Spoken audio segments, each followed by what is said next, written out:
3 British mountaineers attempt the climb of their lives in Alaska. But within sight of the summit, the weather stops them in their tracks. Steve! When frostbite threatens the life of one climber, the others must decide. Stay together and hope for a rescue that may never come, or leave their friend behind. If we leave Nigel here, he dies. One man risks his life to go for help alone. But tragedy strikes. He faces almost certain death, knowing his friends have little hope of rescue. I've let them down. I've let my mates down, and they're probably going to die.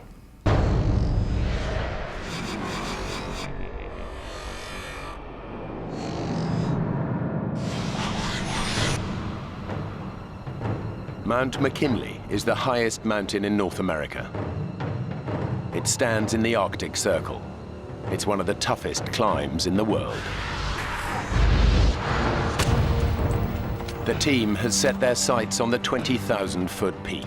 They've been climbing for an energy-sapping 2.5 weeks and should be one day from the summit.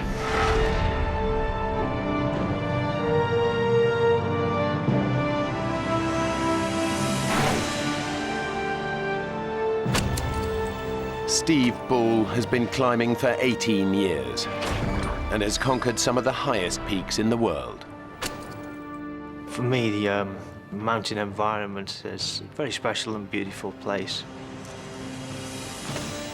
Particularly Mount McKinley, it's one of the great wildernesses of this world. It's been one of my ambitions for a long time. Anthony Hollinshead is Steve's best friend and his longtime climbing partner. Climbing is predominantly having trust in your climbing partner. It's paramount that you know what the other's doing. Nigel Vardy completes the 3-man team. This is his first expedition with the others. He's an experienced climber, but he's never attempted a mountain as treacherous as Mount McKinley. I sometimes suffer a little bit with confidence, and sometimes I have to say, Nigel, you can do this, you'll be fine. Originally, Steve had the dream of climbing McKinley, and really we perhaps followed his lead.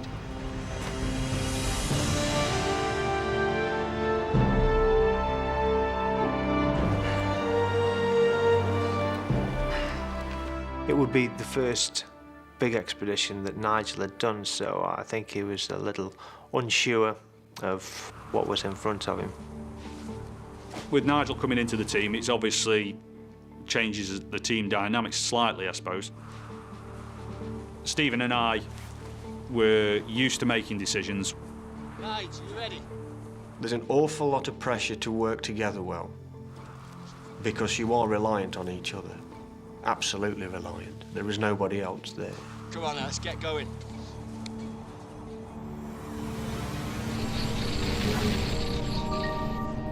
There are a number of routes up Mount McKinley. One of the most popular is the West Buttress.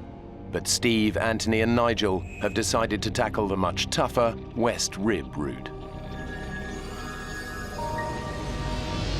After 17 days of severe climbing, they've reached their last camp at 16,000 feet. They aim to go for the summit tomorrow. The night before the summit bed, we're in the tent. We're all pretty high. I think we're ready for it tomorrow. Now, ladies and gentlemen, dehydrated meat or fish, or how about our lovely powdered vegetarian option? He is a real comedy character to know, is Anthony. Full of life, always got a good laugh. Hey, nice bit of colour you picked up today. You'll be in swimming trunks tomorrow. Did you not put your sunblock on today? Steve's quite the opposite. Steve's a very serious character. Should be like a religion to you, Nigel. You know what the sun can do to your skin up here? Right. Fast up, fast down, OK? So let's strip all the unnecessary gear and pack a kit. What we agreed? Frillies in tutus. The conditions can be extremely hostile at this altitude. The team must be sure of the weather before they decide on making the challenging climb for the summit. Base to Jensen. Weather's looking fairly good for the next 24 hours. Copy that, base. Good night. Good enough? We better get some beauty sleep then, eh? To infinity and beyond.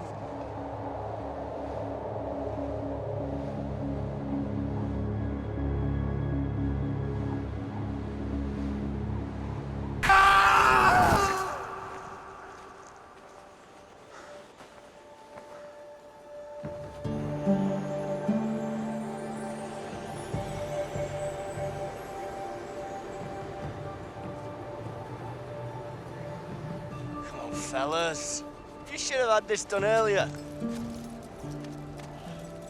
He said, run for the summit, stick the flag on, get the photographs, and back down again.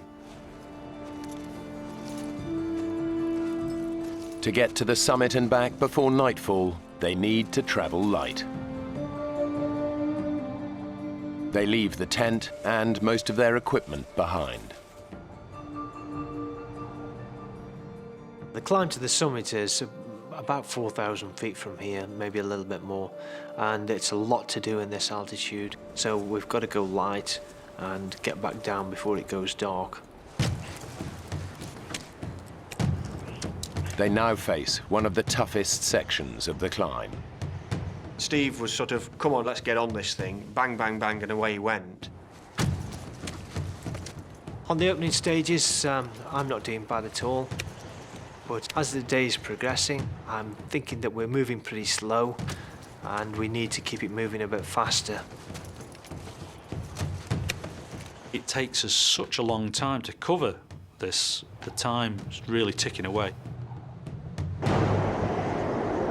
After hours of hard climbing, the team are already behind schedule. They've now reached an area known as the football field, a flat plateau just below the summit. But the weather is changing. As we walked across the top of the football field, the wind started to increase rapidly.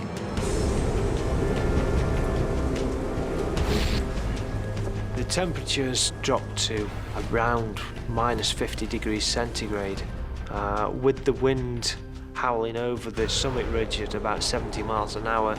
I don't know what that takes you down to, but it's cold, believe me. Every step is just draining.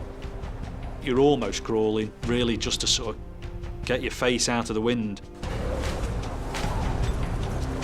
It can be like being hit with hailstones, frozen peas, if you've got exposed flesh. Weather conditions on Mount McKinley are some of the most unpredictable in the world and can cause death by flash freezing in seconds. We'd all got 17 days hard climbing behind us, which means you don't carry a lot of excess fat, which is what you need in a situation like this. These conditions are very tough for all of them, but for one, the conditions are proving too much. What I didn't realise was how cold Steve was getting. Steve was getting bitterly cold. I can feel myself going down. I'm shivering, my teeth are chattering, my thought process is slowing down, I'm becoming lethargic. Steve, who is leading the team, is beginning to feel the effects of hypothermia. He's literally freezing to death. They're at over 19,000 feet, and the temperature is plummeting. At such altitudes, the impact of an unpredicted storm like this is devastating. Steve is suffering badly. Anthony and Nigel know that they have to get him out of the freezing cold. We need to look for shelter! Get somewhere safe, now!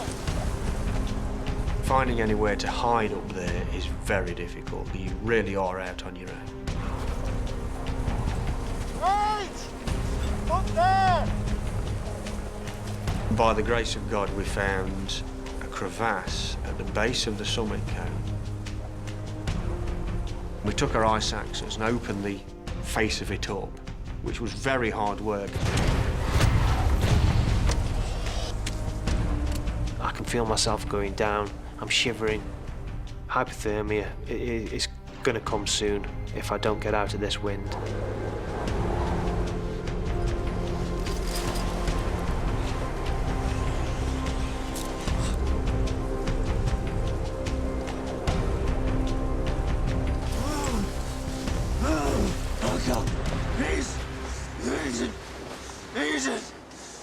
It was a wind that was killing us.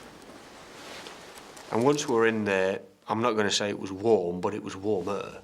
Oh God, please. As the cold's taken effect, your mind's slowing down, your reactions are slowing down, thought process is slowing down. So I'm relying then on others to take care of me.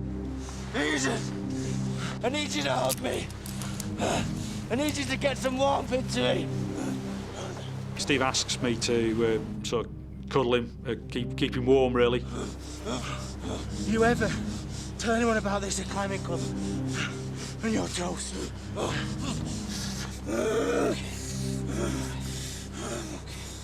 Anthony was talking to Steve quite a lot, and I think that probably came from the fact that they were great friends anyway. They'd known each other a long, long time, and Anthony just wasn't going to let him go. Thirsty. Give us a drink. Nice drink. Let's see what we've got here.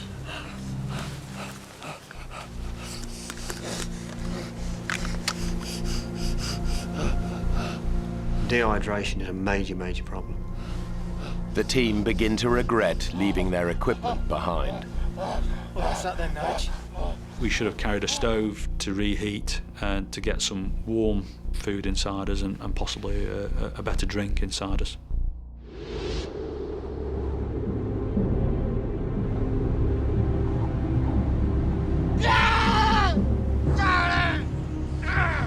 It's all right, mate. It's all right. Just calm down. I'm here, all right? So shh. We got to radio for help. Get them to send help. We'll never get Steve down on our own, not in the state that he's in. We've got no choice. Oh, he's still shivering and moving. That's a really good sign. Nigel and Anthony know that Steve would want to carry on, but they now must decide if they should call off the climb and send out a mayday call. It's a very difficult decision to actually decide that we've got to make this mayday call because we don't know how Steve's going to react. We need to call now rather than waiting till it's too late. Just hope there's enough charge in the battery to get through. Tried to keep it warm, but it's so cold. Is it okay? We'll get a better signal outside.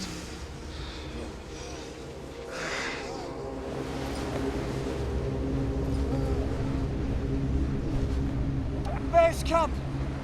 This is Expedition Denson. Do you copy? This is Expedition Denson, requesting urgent assistance. Over.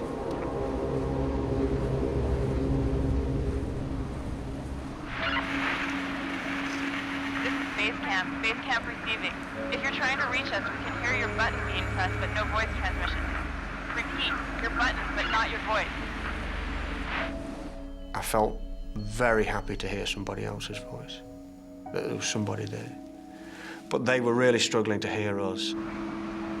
We need you to respond by click. 1 click for yes, 2 for no. And so they started off, are you this expedition? 1 click for yes, 2 clicks for no. Are you Expedition Zambezi? We just went down until they got a click for yes. Are you Expedition Denson? And at that point, they've got who you are, what route you're climbing, next of kin, equipment, all this information they can use. The storm is too bad to rescue you tonight. We need you to call again in the morning.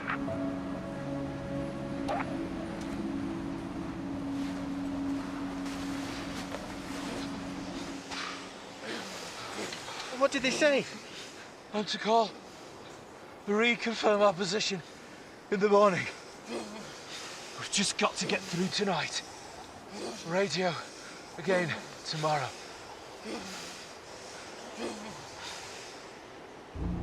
Steve? Nige! Steve, stop moving! Steve! Steve! Steve is becoming dangerously hypothermic, and now Nigel is also losing his battle against the cold.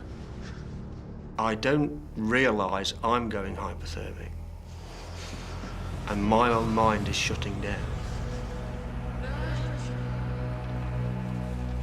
Anthony must try to keep his two friends alive in temperatures of minus 30 degrees at almost 20,000 feet.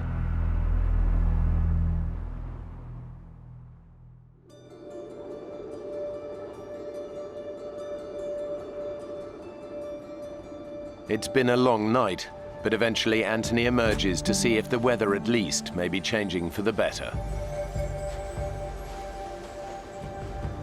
With daybreak comes another surprise. Morning. You seem disgustingly fit for a man who was a shivering wreck last night. Obviously these big manly arms of mine. Stuffed. Overnight, Anthony managed to slow the process of hypothermia by holding Steve's body close to his own, providing much-needed insulation against the cold.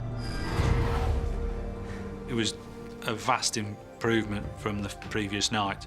Steve actually was in a good condition. Come on, let's go and check where we are. What about Nige? Oh, we can get him later. Look, just like you and I, let's go and have a look at this mountain that we've been talking about for so long. Okay.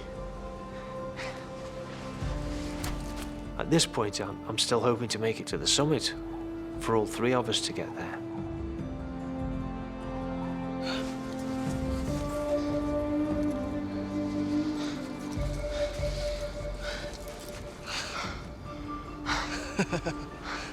Will you look at that?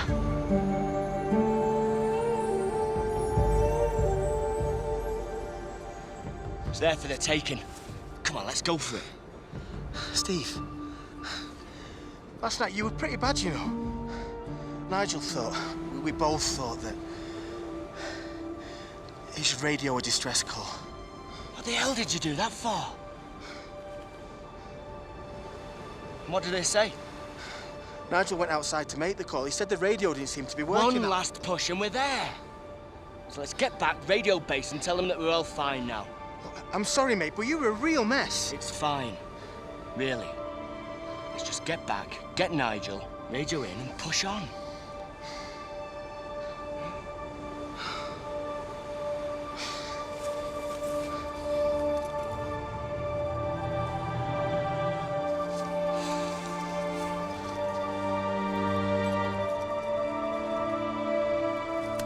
Nigel still needs to radio in to confirm their position and let base camp know that their emergency is over. I took the radio and I put it on the edge of the crevasse top while I hauled myself up and my rucksack. And I knocked it with my elbow. And just watched this little black dot go flying down the slope. And I thought, you prat.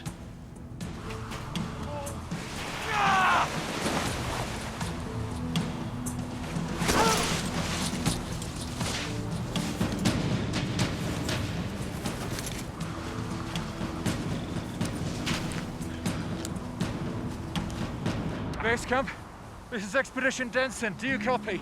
It's dead. Which was a hell of a thing to realise. Base camp, this is Expedition Denson. Please come in. Your only means of contact with the outside world was gone. And it's the one thing that could save you, is being able to talk to people.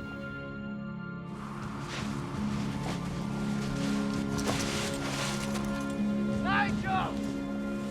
Is everything okay? Guys, I'm so sorry. I've dropped the radio.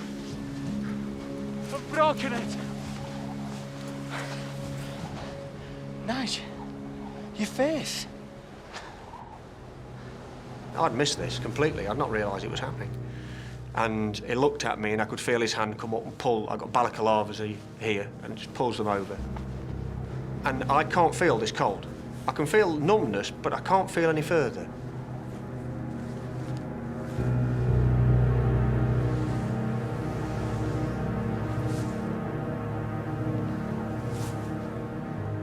I look at Nigel and I'm shocked. He's in a terrible state.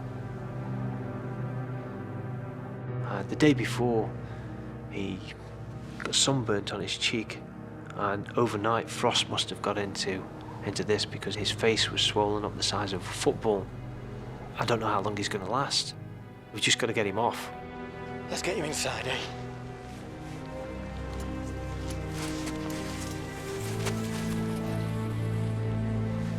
Look, Steve, so sorry. Maybe the two of you can push on. I know how important getting to the top is for the both of you. Look, let's not worry about that now, okay? Steve and Anthony took it fantastically well, actually, and I felt immensely guilty. Still do. We've got to get down. Get him to a hospital and quickly.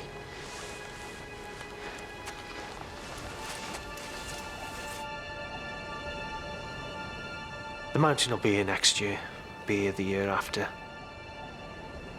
If we leave Nigel like this, he might not be. We've got to get down. With the radio now broken, all chance of communication is gone. It's a race against time for Steve and Anthony to get Nigel down the mountain. As soon as they start their descent, the team realize that Nigel is suffering from more than just frostbite. When we set off back, it's obvious that Nigel is struggling, and we didn't realise that his eyesight was quite as bad as it was. The swelling on Nigel's face has forced his eyes shut. He's becoming weaker and confused, slower with every step.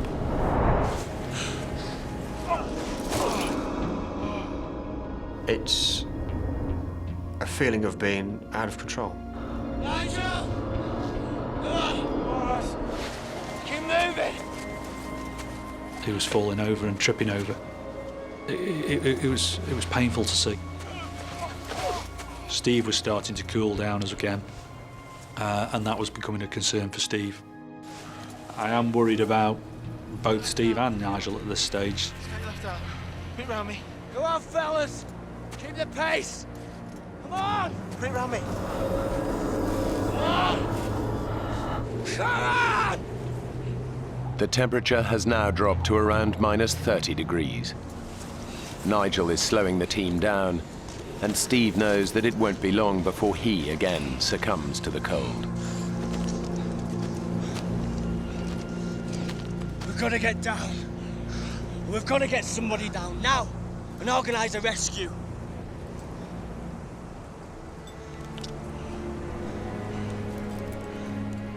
Tony, I can't keep going at this slow pace. I'm going to go hypothermic again. I have to go down on my own. The decision when Steve says this to me is do I stay with Nigel or do I go with Steve? If we leave Nigel here, he dies. I didn't think Nigel was in a fit condition to sit it out on his own. I don't think he would have lasted very long if he'd been left to his own devices. You're the only one who can make that descent on their own. It's up to you, mate.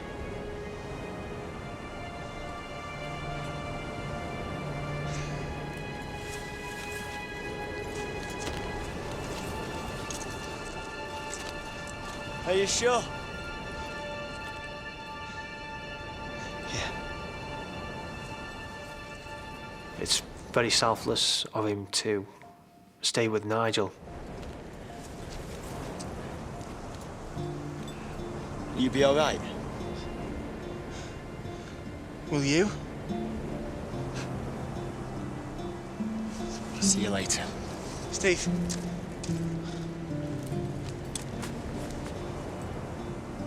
Watch your step.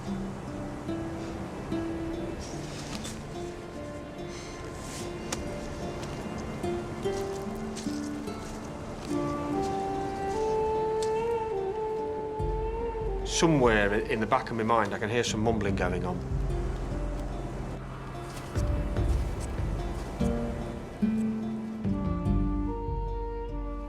And Steve walks away.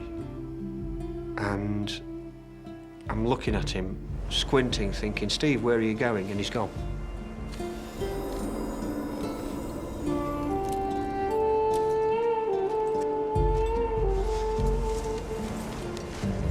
Nige, we're just gonna settle ourselves here for a while, okay? Yeah? I'm trying to keep it from the forefront of my mind, but it's obvious that there is a chance that Nigel could die. It's a weird experience seeing Steve go off on his own. It's a massive responsibility for me to get down, and I feel the weight of that responsibility. It's on my shoulders to make sure that these pair live.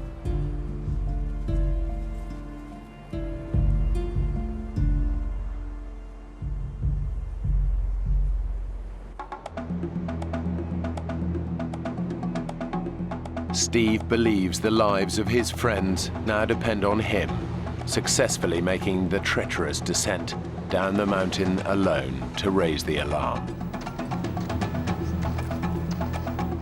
He's decided to descend by the more popular West Buttress route, where he hopes he's more likely to meet other climbers. But it's not the route the team used for their ascent, so Steve has no experience of it. The pressure's on to get down really fast now, but I can't pick out where the route's going. I'm worried at this moment that I'm not going to be able to get down quick enough for Nigel. I know that sometime Anthony will make a decision that he's got to get down if no one's come up to rescue him. And I'm worried that if he leaves that decision too long, he too is going to die up there. I need to get down as fast as I can. Steve knows he has to find the most direct way down, no matter what the risks.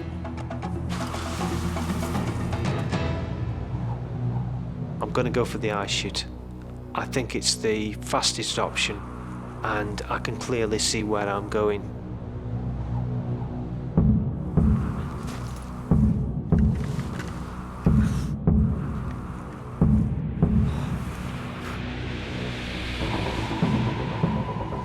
Down climbing is much harder than up climbing, and when you've not got a rope on or someone to care for you up above, the risk's high. My heart's pounding a little bit.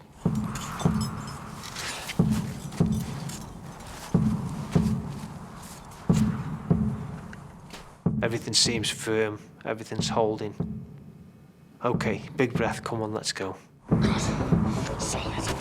Okay. Another placement. It's good. Solid. Good. Solid. Good. Solid.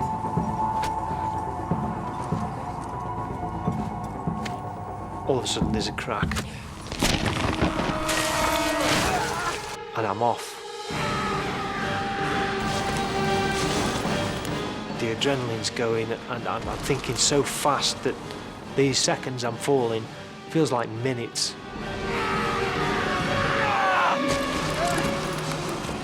There's absolutely no way I can plant this ice axe to stop my fall. It would just rip my arm out of the socket. I need to stop.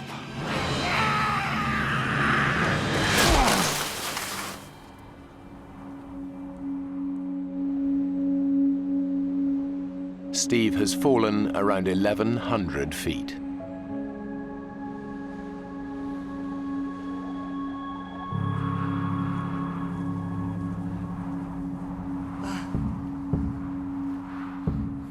Oh, I can't believe I'm still alive.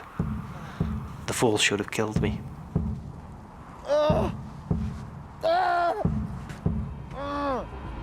Steve has severely injured both his legs. The right is fractured, but his left is shattered in 12 places. He's over 17,000 feet up, and in his condition a huge distance from the route where he had hoped to find help. Over 2,000 feet above him, his friends are waiting for the rescue that may now never come.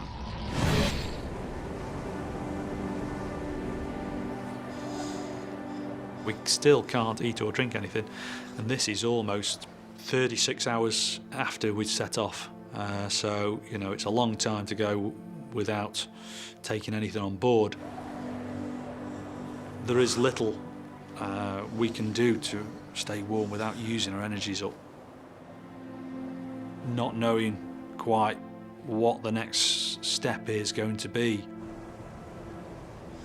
And we're telling kiddies jokes, which aren't very funny. How do you keep a dog from smelling? Hold his nose.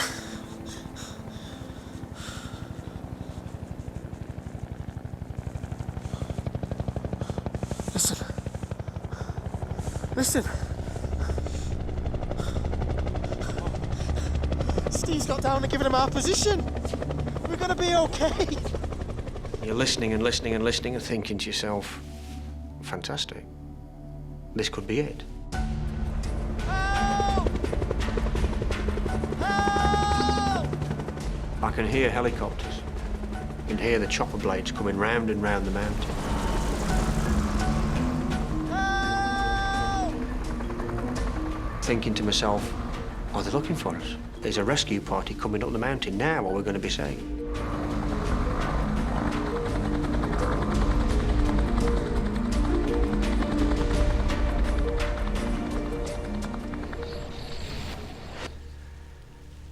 And the blades go away and sink into the distance.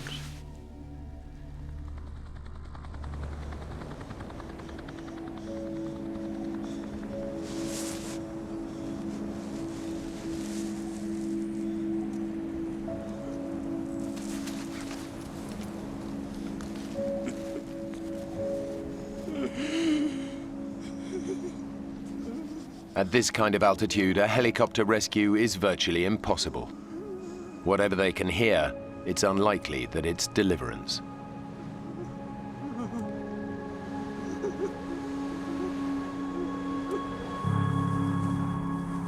Beneath them, Steve is critically injured, but is making a heroic effort to drag himself to where he can be spotted by other climbers. His injuries are so bad he might not live, but Steve believes that if he fails, all three of them will die on the mountain. I've got to gain access to the popular route where people will be coming up. But my only hope is going back up the ice chute I've just fallen down. I've still got the crampon on my right leg, and I'm using that right leg to purchase me up. I can feel the bone grating as I'm going.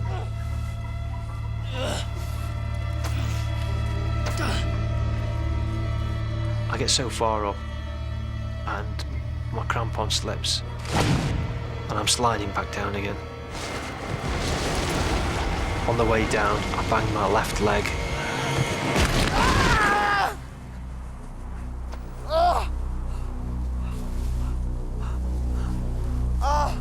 Pain's quite excruciating now. I need to take a look at my legs and see what condition they're in.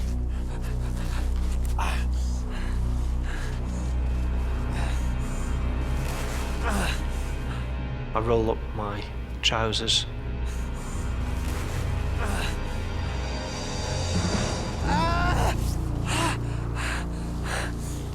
The bone on my left leg is sticking through the skin. I'm really concerned now that I might bleed to death. And try to put pressure on the wound to stem the flow. Now I'm pressing down onto bone end and just raw fibres showing through the skin.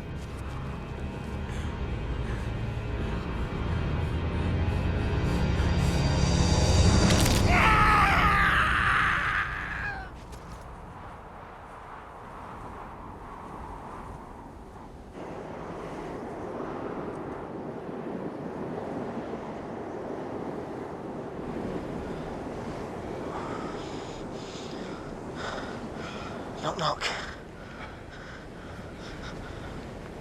Who's there? Lettuce. Lettuce who? Lettuce, and it's freezing. Sorry. That's bad. I feel very helpless. I really do. And to have somebody there with you is fantastic. He's being like a nursemaid and being a very, very good one.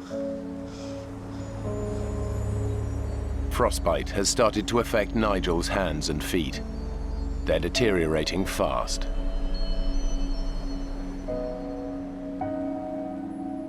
Nigel's extremely weak. He's very cold, and myself, I'm actually getting colder at this stage. Let's get this glove back on.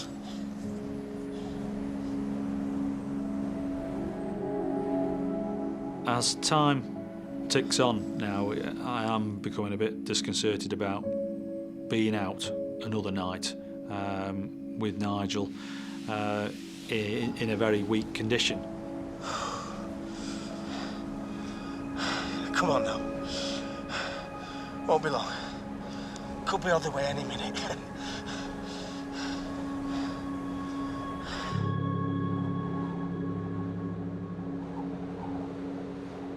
Steve is desperate to press on for help. He must splint his leg to keep going. I tie my ice axe around my leg to try and support it.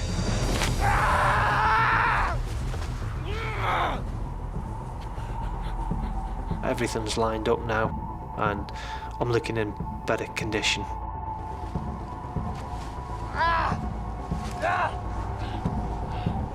Now comes a big test. What am I going to do? If I don't put my weight on the leg, I'll never know, I'll never get off.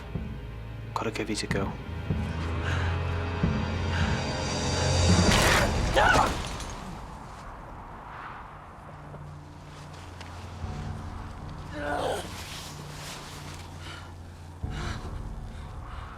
I'm sitting here in the snow, wondering what the hell I'm going to do.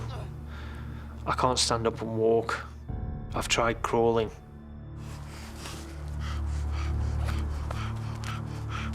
I've got a whistle. I start to blow my whistle in case there's anybody just the other side of the rib. I'm sitting there thinking, what else can I do to attract attention? I've got nothing else. I've let them down. I've let my mates down, and they're probably going to die.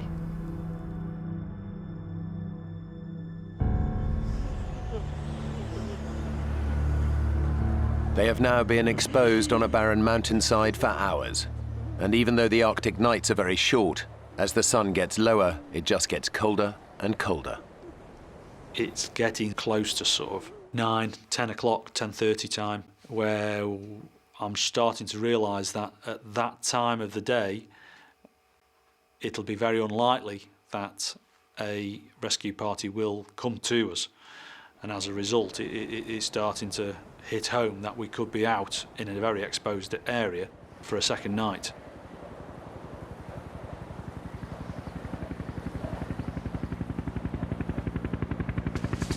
Nigel? Nigel? Oh, God, please.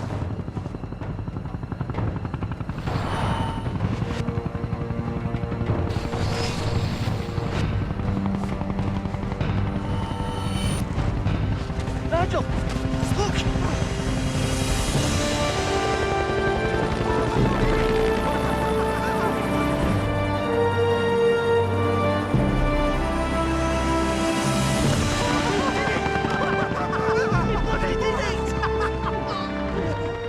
We thought Steve was the hero of the day for raising the alarm and getting the helicopter to us.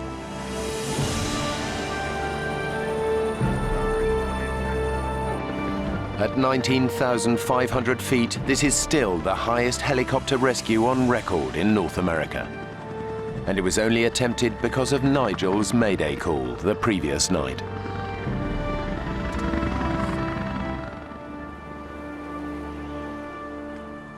But it's not looking good for Steve.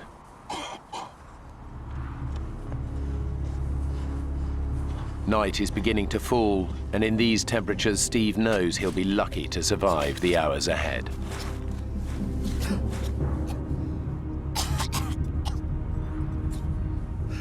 I've got to look after myself for the night now. I've got to think about shelter, about keeping myself warm. What if the wind comes down the mountain? I untie my ice axe from my leg, and I etch out a shallow hollow and build up a small wall. It's enough to keep any wind off. I need to make sure that I stay awake when it's dark. If I don't stay awake, I die.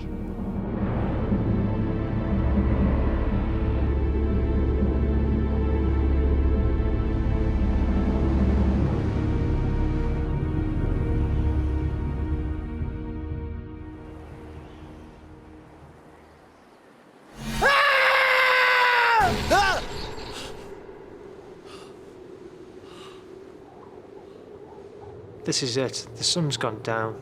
If I think about 4 hours in the dark, temperature's down to minus 50 centigrade, and surviving it, it's a long, long way to go. Steve's body is succumbing to the cold. He tries desperately to stay alive. I'm thinking about my family back home in England. That's keeping me going. I want to see my family. I want to go home to them. I've got to stay awake.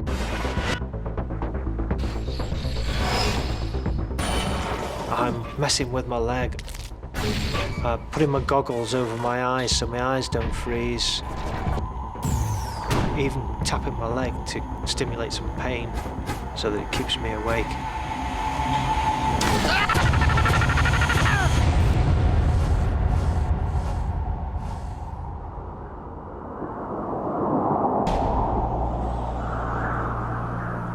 Climber Steve Ball has had an horrific fall on Mount McKinley. He's been stranded for 15 hours with terrible injuries in unbelievable cold. His fellow climbers, Anthony and Nigel, have been rescued. All he can do now is hope someone finds him before he dies. Steve! His friends have no idea that Steve is still lost on the mountain. Somebody came into my room in the hospital to ask me what Steve was wearing. It's only then I actually realised that Steve wasn't in a place of safety. He'd been there for up to 12 hours out, exposed on the mountainside, and nobody knew where he was.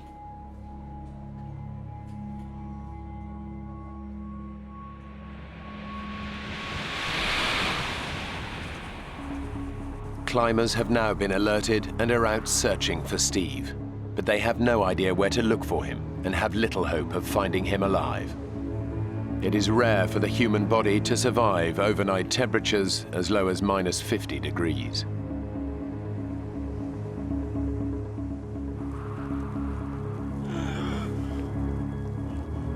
I can't feel my feet anymore. My nose is cold. I don't want to take my fingers out of my pockets. I just want to stay huddled up. I haven't got a lot left. I'm starting to lose it. Steve's lost all hope of being saved. He hasn't made it to the path. All he can do is wait for death.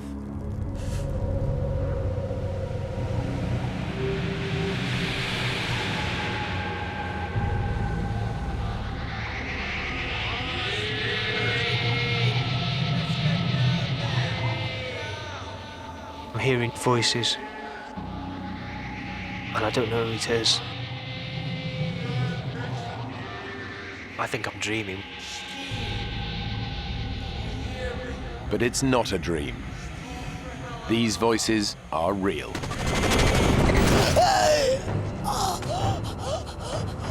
Tom, on the radio, quick.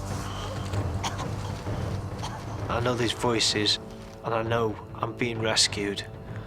I know I can't be dreaming it because I'm feeling the pain, and you don't feel pain when you're dreaming. I'm awake. They tell me they're climbers, and they found me, and they're surprised that I'm still alive.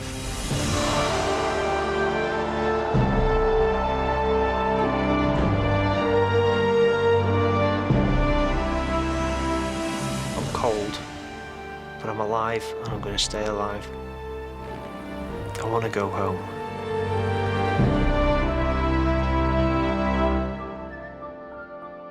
After 2 weeks in Alaska in intensive care, Steve was allowed to travel back to the UK.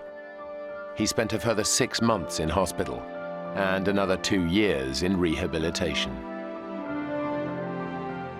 My frostbite injuries resulted in amputations of all the fingers and thumb on my right hand, my left hand mid-palm, the left leg has gone below the knee, and my right foot has gone mid-foot.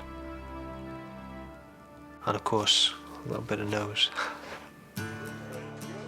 Anthony and Nigel both suffered from severe frostbite. Anthony lost 2 fingers. Nigel lost all his fingers and all of his toes, as well as needing skin grafts to reconstruct his cheek and nose. I've managed to travel the world numerous times since all this happened, and go into the Arctic, the Himalayas, and climb. A little slower.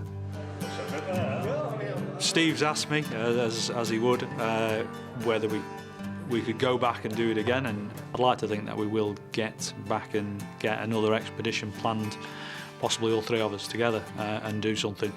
But we'll have to wait and see.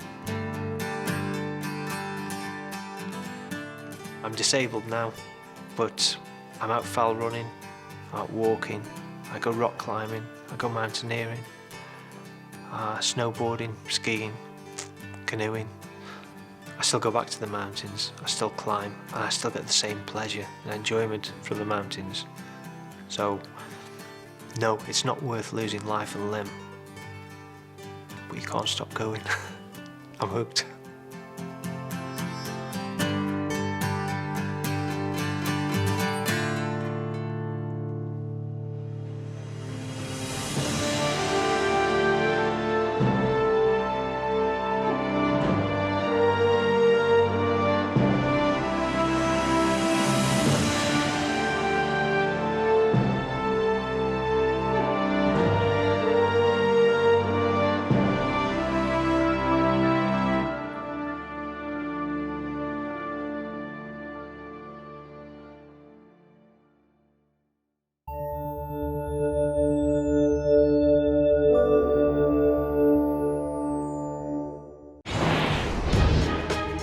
In the depths of a Utah canyon, a weekend of bonding between 2 brothers turns into a nightmare. A simple mistake leaves one brother badly injured. It was the worst pain I'd ever felt in my life. Soaking, frozen, and miles from the canyon's exit, the other has no choice but to find a way out, alone in the dark. It just continued to get worse and worse and worse. But in such perilous terrain, can he even escape, let alone bring help before the sub-zero conditions kill his injured brother?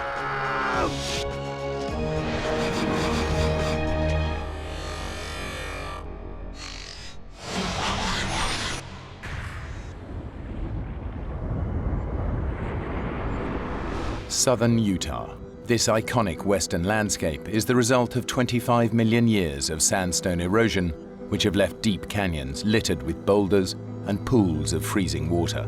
It's harsh and uninhabited, which is exactly why it appeals to experienced canyoneers like Justin and Jeremy Harris. Jeremy and I have shared a lot of experiences as we grew up as brothers. Justin's always been an icon to me. He's always been someone that I looked up to. Canyoneering is a passion that the brothers have shared since they were 7 years old. We can share things that brothers don't very often get time to share. Today they're going to tackle a remote canyon over 50 miles from the nearest town. We were looking for something that would be a new adventure, something that was going to be a little bit more challenging. They camp for the night and wake up to a freezing winter morning. Hey, little brother, wake up. What time is it? It's time to go. It had been a while since we'd been out on a hike, and November was, you know, it was a little later than we wanted to go. It's freezing. We both had done quite a bit of winter hiking, so it wasn't something that was foreign to us, but it's definitely something that's going to complicate matters. You sure you're up for this today? I thought about that question, and I think, yeah, maybe part of me as his older brother thought that I needed to make the final say. Yeah, are you? Yeah, I'm up for it. You drove all this way, right? I made the decision that we were going to go for it that day. We started double-checking all of our equipment, making sure that we had all of the hardware that we needed, that the ropes were ready to go. Our route was going to head up towards the pinnacle and then drop down into Baptist Draw. Basically, at that point, you know, it was like a little bit of kind of elation that we'd made the decision that we were going to go forward with this.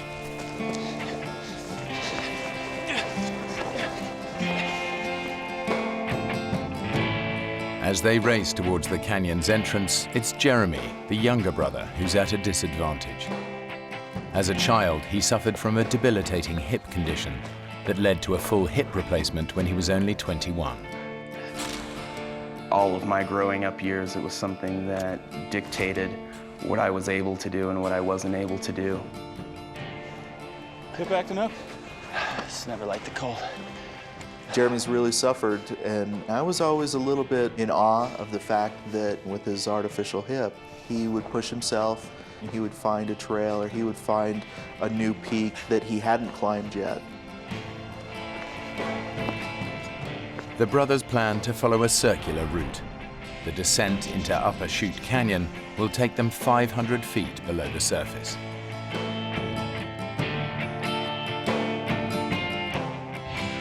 To get back out, they must look for the side canyon at Chute Junction. We were headed down ledges, and we were hopping from rock to rock and just kind of making our way. The trail notes say that the route should take about 8 hours. The brothers know they need to complete it well before dark. The dangerous terrain and possibility of flash floods make a slot canyon no place to spend a night. Are we waiting? What? Are we waiting or what? The water looks way too cold. There's a technique where you put your back against one side of the wall and your feet against the other side of the wall, and you kind of edge your way over the pools down below. As the canyon got a little bit more technical, it started taking us longer and longer to cover the ground that we needed to cover.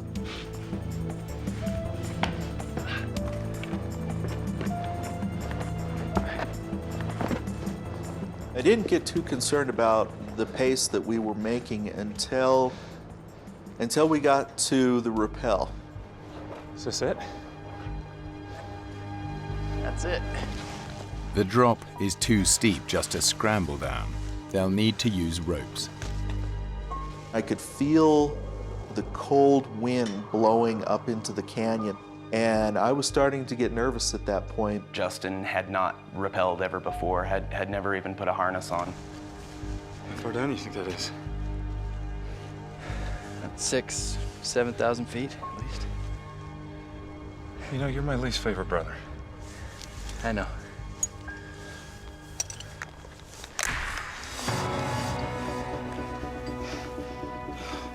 It was a good drop. It wasn't something that you would survive if you fell from. See? There's nothing to worry about. I'm not worried. A little terrified, maybe. Not worried. You'll be fine. Jeremy was getting quiet at that point, and I don't know if he was having some of the same thoughts I was having about what was happening and how long it was taking us to do this, but I know that things got really, really serious for us.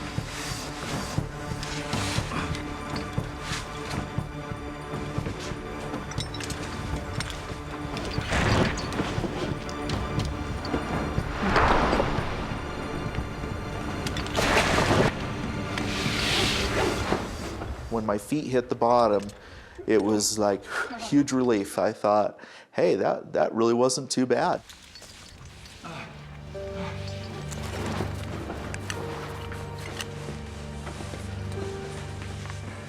The scary element about technical canyoneering is once you go over a rappel, unless you leave your climbing rope there, you have no way back out. You have no choice but to continue. The canyon has proven to be far more difficult than the brothers expected. They're now hours behind schedule. The tension was increasing, the pressure was on. We really needed to get a move on. Well, it wasn't more than 100 yards, and we ran into a huge chokestone. No, that's not on the trail notes. It becomes basically a barrier that you need to climb up and over.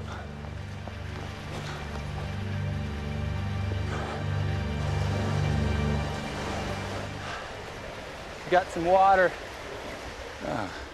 The last thing we wanted to do was fall down into one of these pools and get wet. This looks pretty good. I think I can take this.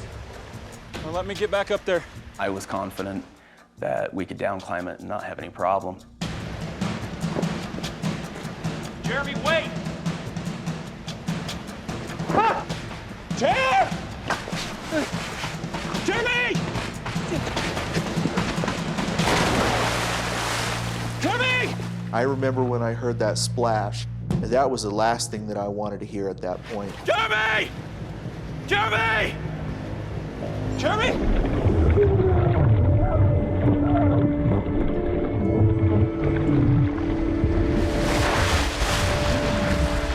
Jeremy, are you okay? Are you okay? I can't believe I just did that. Hold on, dear, I'm coming. Both hypothermia and frostbite were a major concern. It's the end of November and it's in Utah. I don't know exactly what the temperature was during the day, but it was well below freezing. Freezing? There's no way we're climbing out of here. Just double time the rest of the canyon. Get back to camp. Dusk is just 3 hours away and the temperature's dropping fast. Justin and Jeremy will have to move even quicker now if they're to have any chance of getting out of the canyon before dark. More fire. Hot cuts are really good right now. I think we were even in a bigger hurry after that happened. I know I definitely was. All right.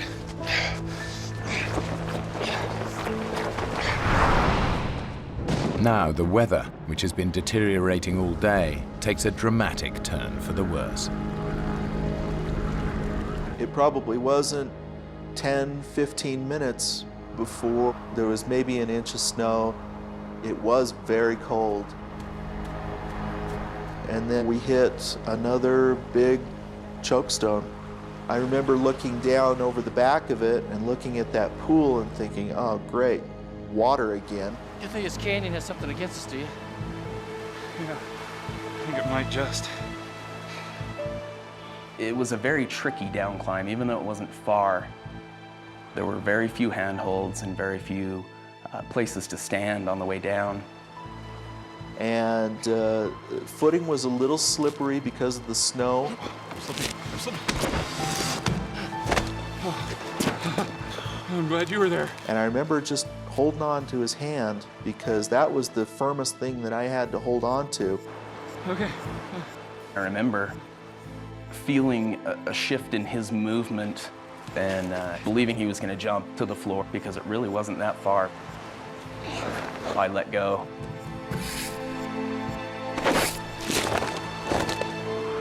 And the next thing I know, I'm basically falling.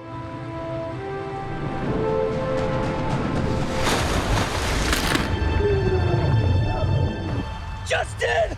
I knew without a doubt I had just broken my leg, and all I could do was scream. It was the worst pain I'd ever felt in my life. Just stop screaming! You gotta calm down! I had never quite heard someone scream in pain like that. It was a really helpless feeling to hear him scream like that in pain and not be able to do anything for him. Just take it easy, bro!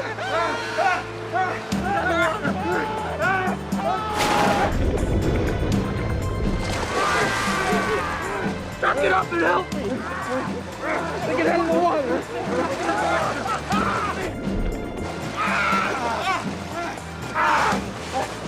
Come on! And I could really feel how bad he was hurt.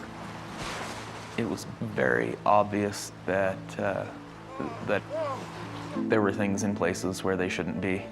It's really bad, Justin's shin bone is shattered in 6 places. Internal bleeding is already restricting blood flow to other parts of his body. They don't know it, but this injury could kill him. Okay. What time is it?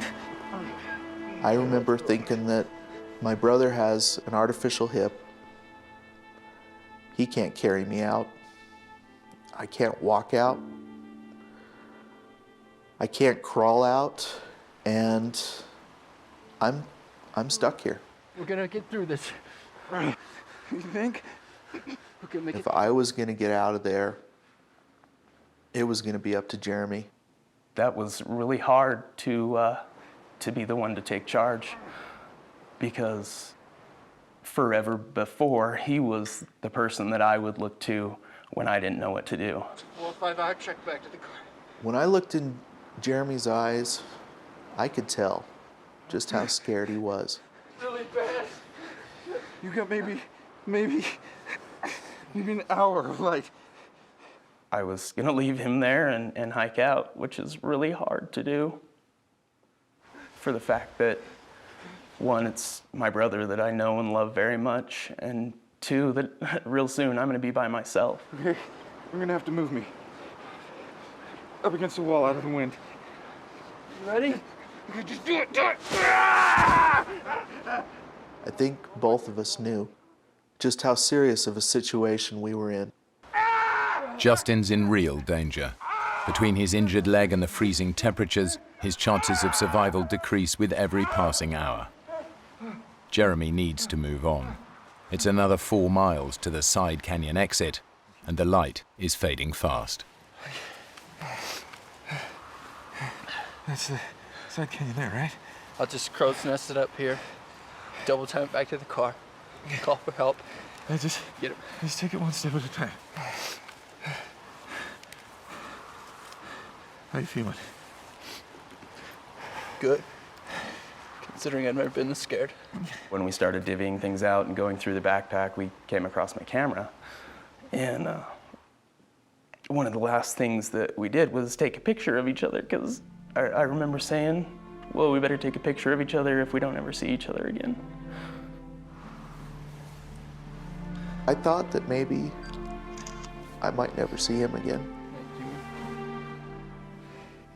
And those things, yeah, those things go through your head.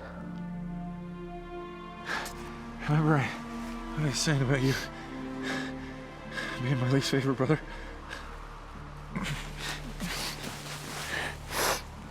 I never liked you much either.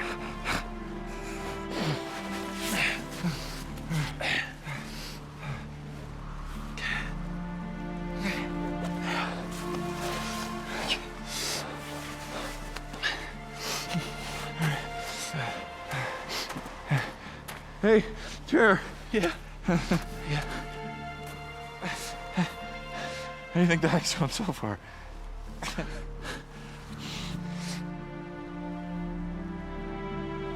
Be careful. Okay.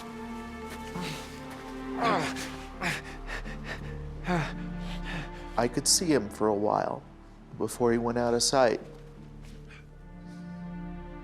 And I remember telling him, think happy thoughts.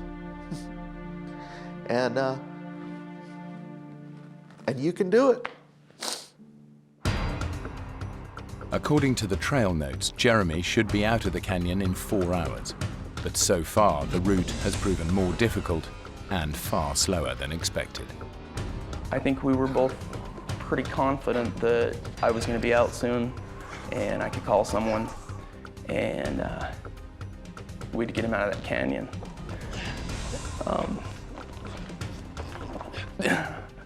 Had no idea what was really going to happen. But Jeremy can't find the side turning that will lead him back out of the canyon to the car. And he's running out of daylight. When it went from light to dark, it was so hard to conceive how far I'd gone, but I kept thinking that I had gone too far. And I ran into pools.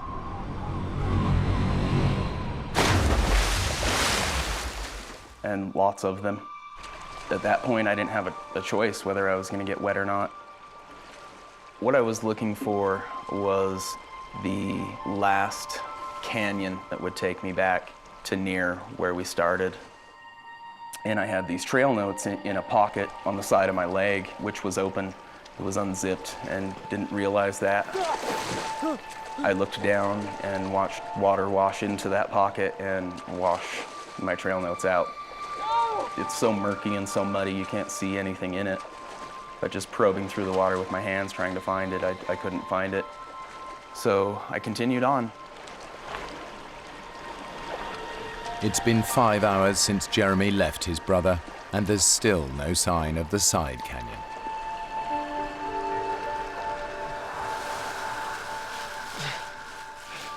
The sense of time was kind of messed up for me. But as I'm sitting there freezing to death and trying to stay alive, you can't help but think that we may have been a lot better off going golfing that weekend. And then I hear little scratching noises, what sounds like something's fidgeting around. And it's completely dark and I can't see anything.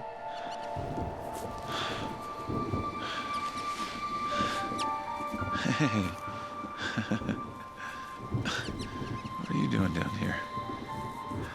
As soon as I located this little guy, it was kind of great to have somebody there with me, even if it was a little mouse.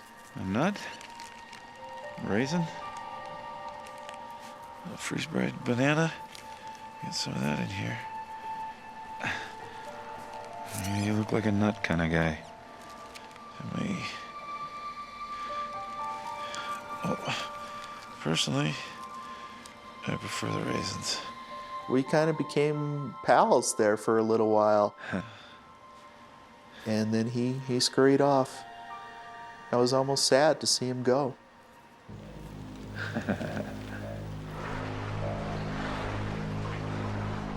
Jeremy has now been searching for the side canyon exit for more than 9 hours. When you're in a pool of water that's that cold and you're having to put out that much energy, it's exhausting. He is disoriented by the darkness, wet and freezing cold. The physical and mental punishment is becoming unbearable.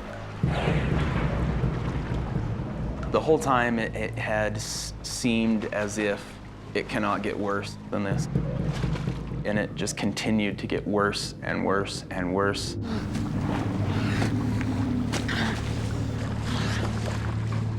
It was so cold outside that I wasn't really wet, more like frozen. And I would have these clods of ice that would build up that I would have to break off in order to just continue moving. Jeremy is close to collapse. He desperately needs to rest and dry out. I decided it was time to rest. And there was driftwood that looked dry, and built a very large fire, a fire that's about 4 times the size as I would normally build. But it was so cold that I had to be so close to the fire to get warmth from it. Almost had to lay in it. I just wanted to feel dry for a minute. And at the same time, it was very hard to do. I felt really guilty stopping and building a fire. More guilty than I'd ever felt before. Jeremy needs to get going again as soon as he can, but exhaustion gets the better of him, and before he knows it, he's passed out next to the fire.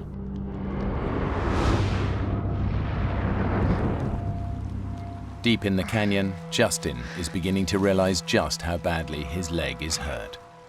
I start feeling this interesting sensation, and I haven't checked on my leg in a while, but it feels like maybe I'm bleeding.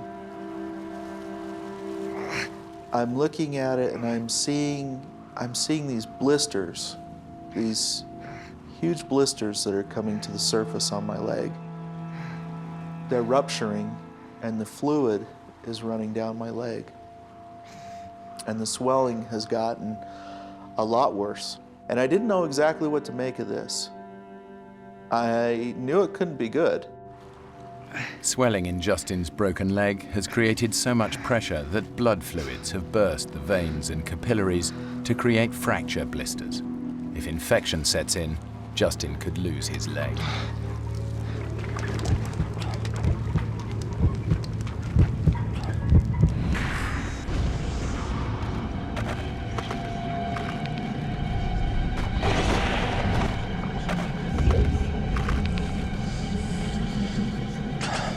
I ain't gonna brother. Wake up. What time is it? Time to go.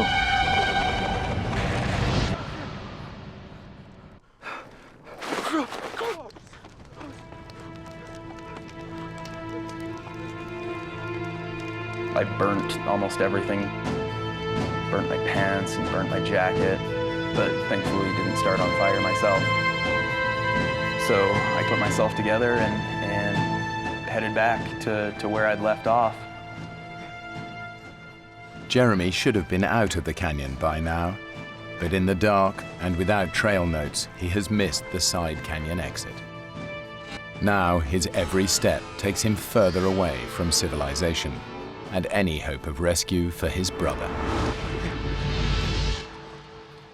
Justin is starting to succumb to the effects of immobility and bitter cold. He can feel himself slipping into unconsciousness. I know that if I fall asleep, if I get too comfortable, I might not wake up. And I'm thinking, I have to come up with something that's going to keep me sharp, that's going to keep me from going into shock. And so I'm sitting there and I'm thinking about my family, my wife, and my 4 children. And the thought comes to me, just repeat over and over again their names and their birth dates. Madison Patricia Harris. April 5th, 2000. Tanner Justin Harris. July 28, 1996. Mackenzie Susan Harris. Mackenzie Susan Harris. May 1st, 1995. And my oldest boy, Skylar Christopher Harris. Skylar Christopher Harris, December 3rd. And I knew if I can do this 100 times and I don't get anything wrong and I don't forget what I'm doing, then I'm doing okay.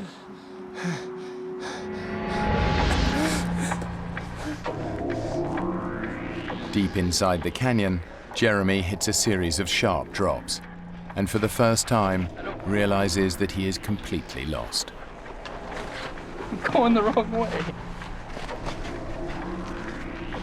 There were definitely points that made me strongly question that I was not in the right place. Maybe I veered off. Jeremy's exhaustion is adding to his confusion. Instead of listening to his instincts, he plows on, getting further and further from the canyon's only exit. Something was wrong. I knew something was wrong. But I hadn't seen my side canyon. And the terrain is getting worse and worse. In daylight, this climb would be a challenge. In the dark, it's practically suicidal.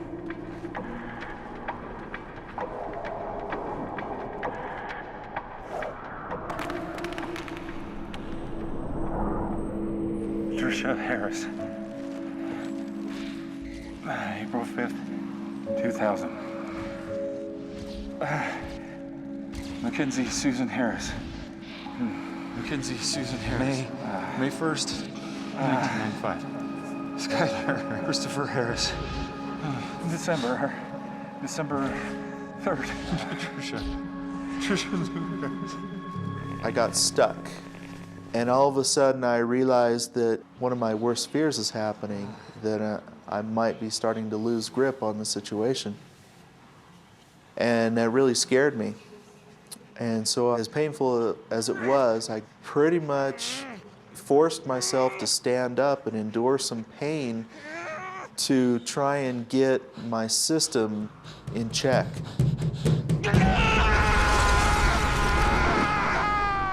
Pain would just shot right up in through my nerves, right up into my knee. It was terrible, but it woke me up.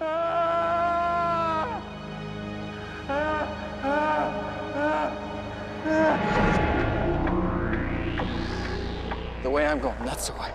The state of mind that I was in was really insane. How do you know that? Really emotional. Don't. I didn't feel like I was talking to God. You sure this is the right way? But I had to talk to somebody. I'm going the wrong way. You know, have moments consumed by negative thoughts. What if Justin hasn't made it? You know, why is he sitting there and not me? I'm out there, and it seems like it's been forever since Jeremy's left. And ever so subtly, I start to see changes in the light. And high above me, it looks maybe a little bit differently. And unless I'm hallucinating at this point, unless I'm starting to see things, I've probably made it through the night. And it was almost like a new awakening. It was a new day, and I was never so glad to see the sun come up. Jeremy has somehow survived the series of perilous climbs. But tragically, he still hasn't realized he's been going in the wrong direction for almost half the night. And I came to another area that was a choke in the canyon and walked up on top of it, and it was about 60 feet to the bottom. I didn't have a rope or a harness, and my thought was, jump in. Good idea. I was going to jump off the top of this into this pool. Jeremy is so exhausted that it's affecting his judgment. There is no chance that he will survive this jump. Jump in, jump in, jump in. Yeah.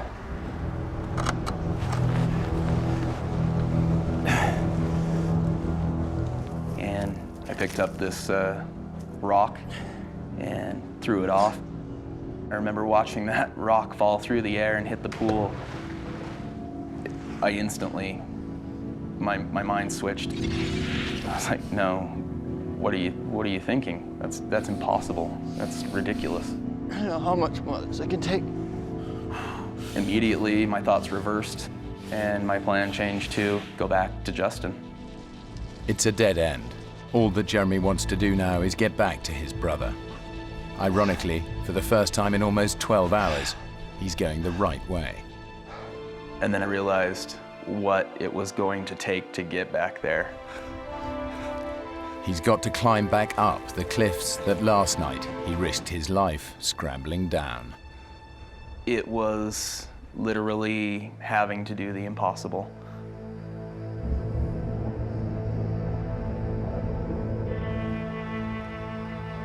For Justin, daylight brings a new sense of hope that rescue is on its way.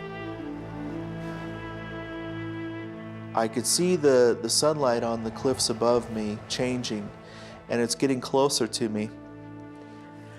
And it's warming up a little bit. For the first time since I had been out there, it was almost bearable. And I'm sitting there, you know, going through the hours and the calculations in my mind, and I'm feeling really good about where I'm at, and I'm feeling great about where Jeremy's at. I'm thinking in my mind that he's probably back to camp, and he's got help coming, and I'm gonna get out of here, and I'm gonna have one heck of a story to tell. And hopefully my wife won't kill me when I get home. And I'm laying there, and I'm just about as relaxed as I've been the whole time. And then the sun goes away.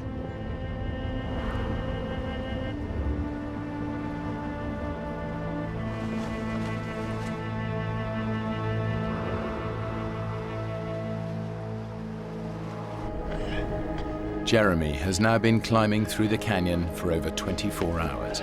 He's exhausted, but driven on by a single thought: to get back to his brother.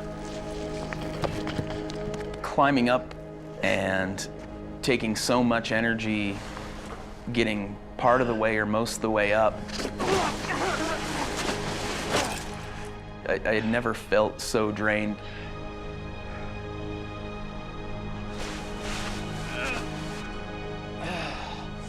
It was extremely hard to climb.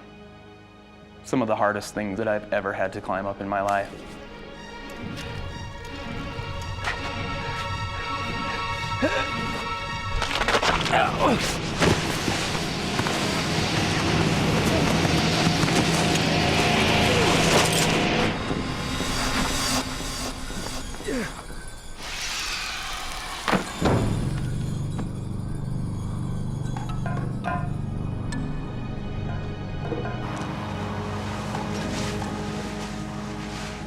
I'm thinking that by now I should have seen somebody.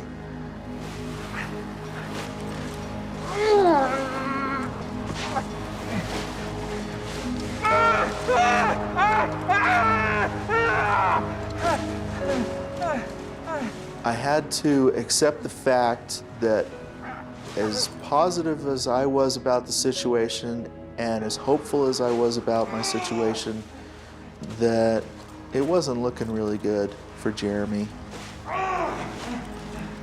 And now it wasn't looking really good for me.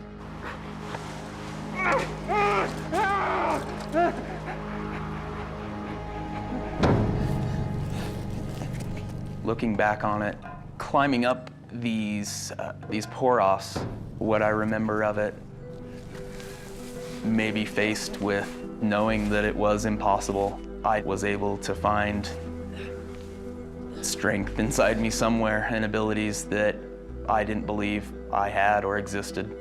It's strange to think about, and I truly don't know how, but I made it.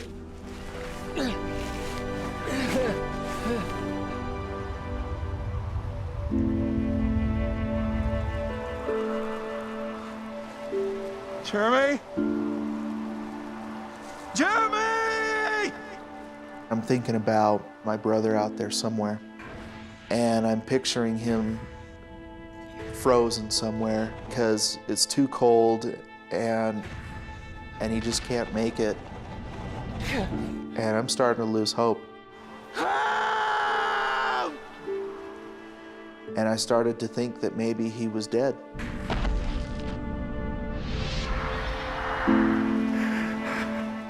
But as Justin struggles with his fears, miles down the canyon, Jeremy is suddenly confronted by his terrible mistake.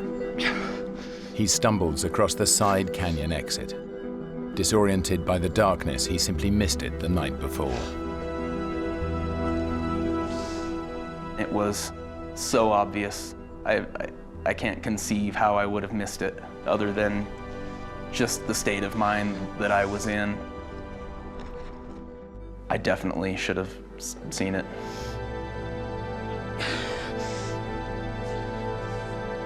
Finally, Jeremy has a chance of escaping from the canyon and getting help for his brother. No.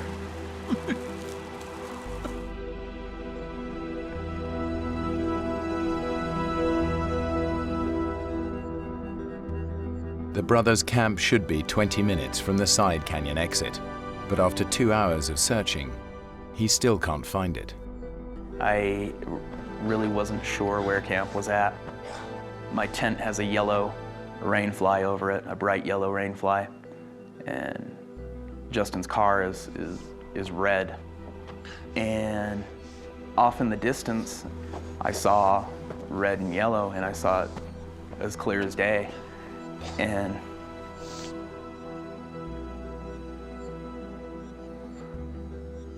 literally dropped to my knees and was so thankful that I was back. And I'm on my knees and I look up and it wasn't there. I wasn't seeing what I thought I saw. It was kind of just the roller coaster ride continuing.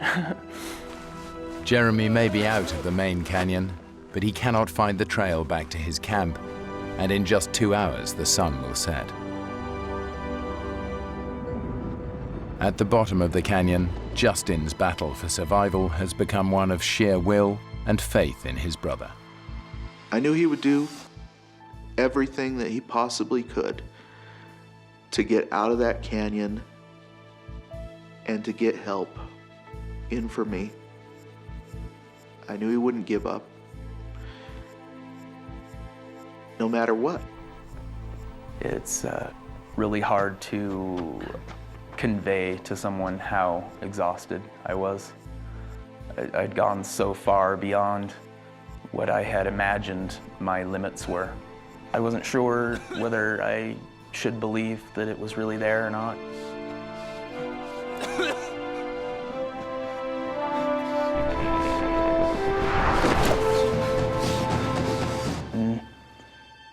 approached it, and it really was. I hadn't really even thought about my own physical condition. I was a wreck, and kind of amazed at the fact that I was even alive. It should have taken Jeremy just 5 hours to reach their camp. Getting lost means it's taken over 26. I open the car and grab his cell phone, and it's dead. Plug it into the car lighter to get some power and waited a minute. After the superhuman effort that Jeremy has made to escape the canyon, he faces a final cruel twist of fate. I couldn't get any service. I remember holding the phone up over the top of the car and couldn't get a signal. As Jeremy tries to get through to help, Justin is struggling just to get from 1 hour to the next. All you want to do is lay down and just go to sleep for a little while. And I thought about just how easy that would be. And I'm hoping that I can go through another hour. I can get through 2 hours, and then you get through that hour, and time passes. Justin is beginning to realize that he faces another night in the canyon, a night he does not expect to survive.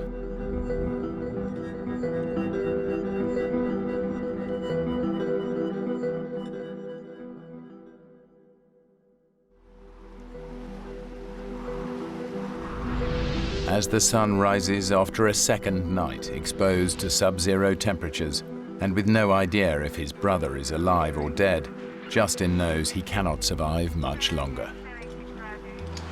Hello? Hello? Oh! Hey. And then all of a sudden, out of the corner of my eye, I see a face pop around this boulder. And I think we were probably both pretty surprised to see each other. Justin, we see you. He's right over there. Base, we found him. And it was like, you know, they're here. They made it. They made it down. It was wonderful. So how are you feeling? When I first got to Justin, just looking at him, I thought, boy, he's doing pretty good.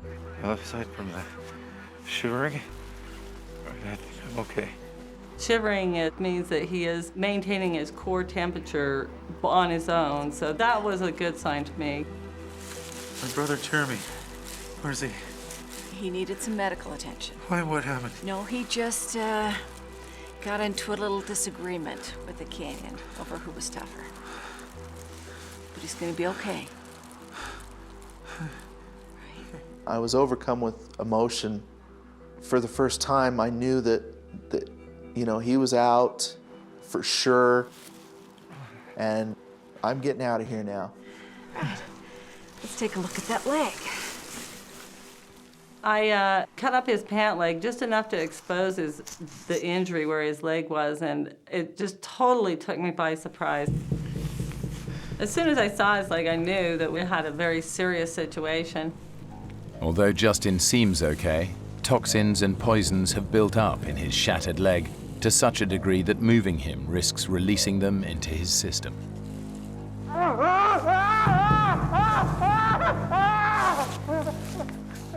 When your blood doesn't circulate down through your body continuously, acids build up in your body, and if they are rapidly released back into the system, they'll go to your heart and it'll kill you.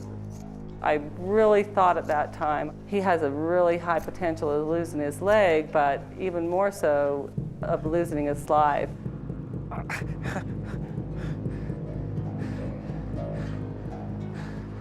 How bad is it? I'm gonna get you some morphine before we move you. At that point, I knew that it really was bad. I need to get my patient out of here right now. And I was probably a lot worse off than I thought I was. Yeah, thanks. And that was kind of a tough pill to swallow. Good to go.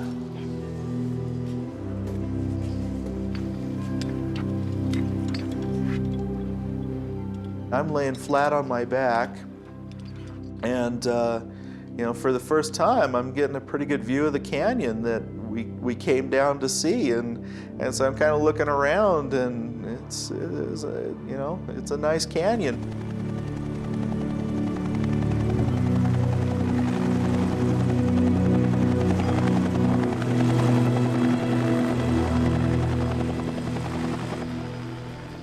When we finally got up over the lip of the canyon wall, all I could see was a bunch of faces that I didn't know, and they were all looking at me and smiling.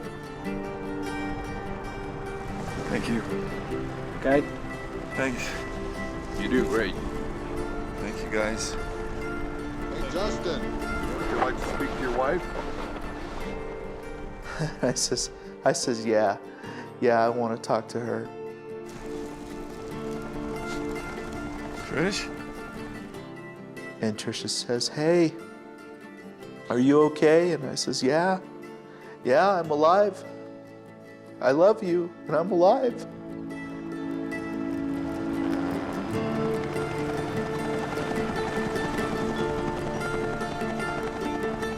Jeremy and Justin are finally reunited in hospital in Salt Lake City. And I remember thinking, he's just gonna go into surgery and they're gonna fix his leg. And he's gonna be just fine, and that's far from the truth. Justin spent 90 days in the hospital and endured 13 operations. Despite all their efforts, the doctors were unable to save his leg. It was too much to bear. I still felt so guilty. Jeremy and I lived through something that we shouldn't have, and the experience of going through that with someone is powerful.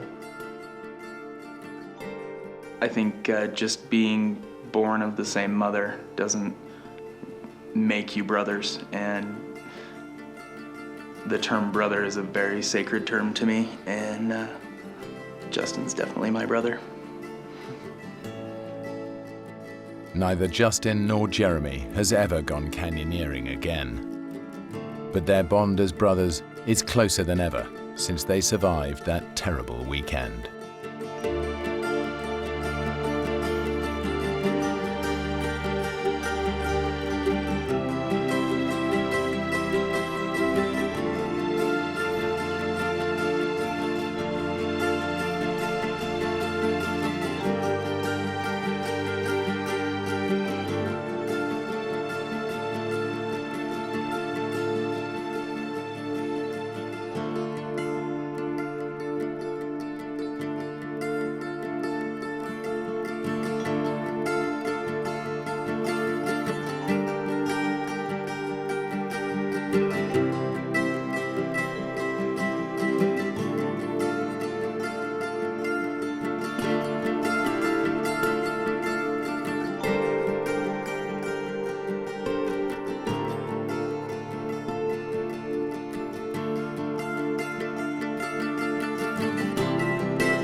Five Boy Scouts and their leaders take on one of the toughest trails in the Grand Canyon. How comes it's so hot?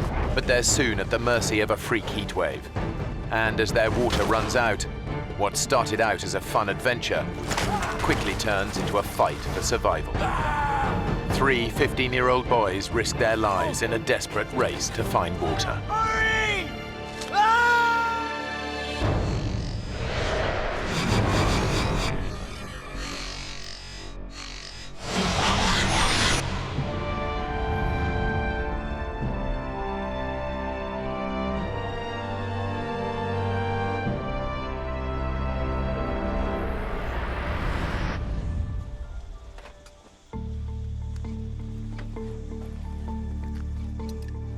After camping out for a night close to the Grand Canyon's north rim, 5 Boy Scouts from Utah are about to make their very first descent to the bottom of the canyon. 3 of the boys are close friends. Is that bacon? Yeah. 15-year-old Mark Coons has been a scout for 4 years. Could have done with some of that this morning. I was saving it for big breakfast tomorrow. Scouting was really a big thing for me. I'm an Eagle Scout, which is the highest rank in the Boy Scouting program, and so, you know, it's meant a lot in my life. Mark is friends with Jordan Weiniger, who goes to the same high school in Bountiful, Utah. Every one of us boys, we'd grown up in the same neighborhood, gone to school together, and so we were excited to spend some time to bond and to have fun with each other. It's still kind of heavy with all this water. Nah, it's all that bacon I'm hearing about. First rule of hiking, always be nice to the guy carrying the breakfast. It's a good point, Mark. Maybe I should take that back. Dream on.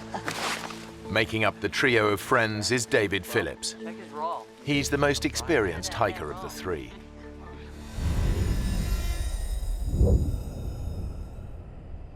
It's June, and the day is shaping up to be blisteringly hot.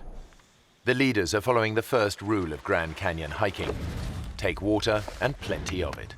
Okay, boys, don't leave anything behind. It's a real deal today. We're going over the rim.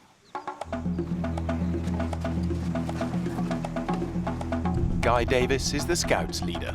Most of the boys that went, I knew very well. They were about as high as kites. They were excited for the experience. I still remember my first time in the canyon. Veteran hiker Lauren Pace is in charge of navigation. Earl. He's also brought his brother Earl along. They're having a good time. Yeah, why not? Time of their lives. After a couple of hours hiking, the boys reach the canyon's north rim. When you walk around that corner and you see a huge panoramic view of cliffs, you know, that go a mile down, there's nothing like it.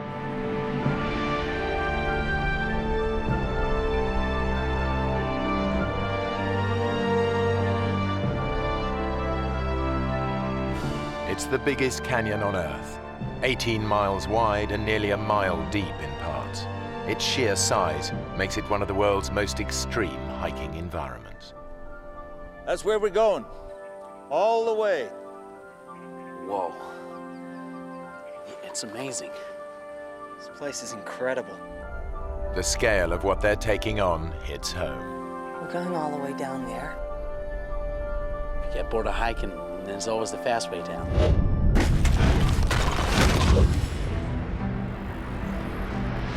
The group have already hiked 3 hours to their first night's camp.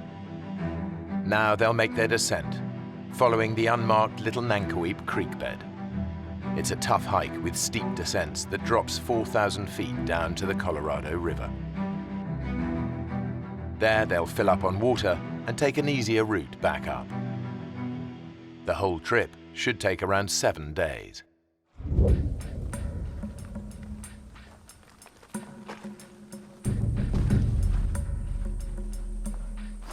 An hour on from the canyon rim, the group reaches the end of the official route. From here on, they'll be off trail all the way down. The trail ended, and then it got very rocky. That's when we saw the difficulty of what the hike was going to be. Jordan is right to be wary. Every year, some 300 hikers get into trouble here, and about 200 of them have to be airlifted out by rescue services. Around 10 more aren't so lucky and die here. And going off-trail in the canyon intensifies the risk.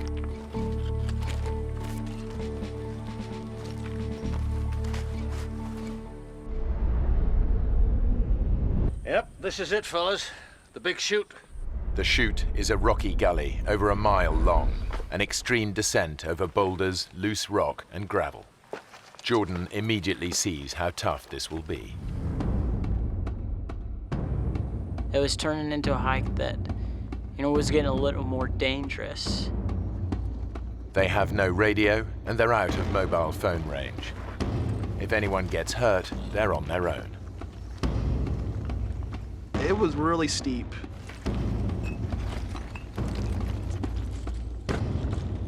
As the most experienced hiker, David takes it in his stride.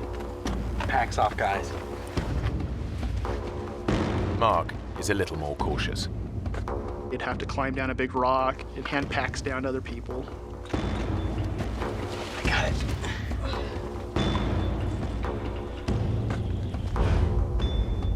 So at that point, it wasn't just a hike, it was more of a climb.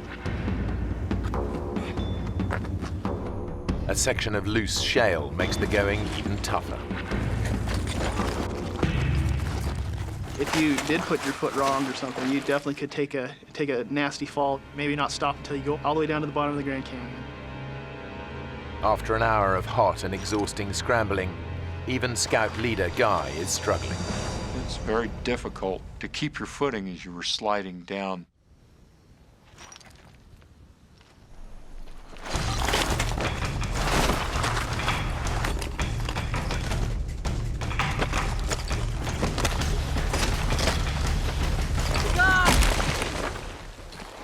God, you okay? I hit a log straight on, and it just, I managed to catch it with the part of the body you should never hit a log with, and literally knocked the wind out of me considerably. You okay to stand? Come on, let me take this pack.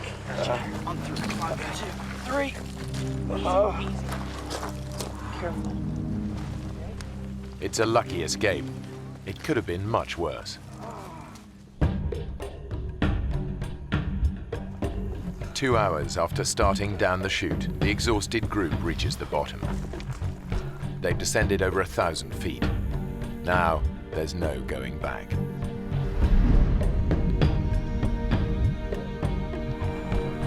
The temperature has been climbing all day. It's touching 100 degrees Fahrenheit.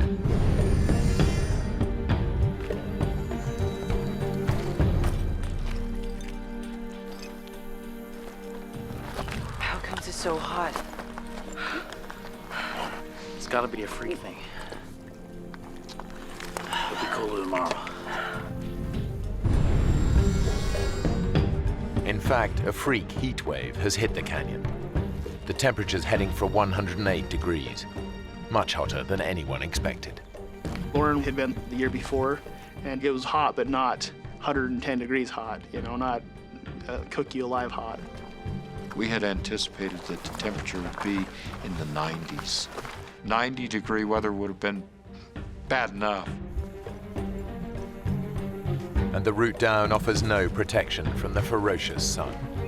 This is when we realized that we don't have any shade. We're not going to have any shade from now on. There's nowhere to hide. It's constantly beating down on you. That's just draining us and dehydrating us. Just a day into the hike, things are beginning to go badly wrong. We were alarmed that we were going through the water as fast as we were. In the searing heat, they've already gone through 3/4 of their water. The only place they're going to get more is the Colorado River. But it's over 2,000 feet down, and they're still a day and a half's hard hiking away. In this heat, they'll run out long before they get there.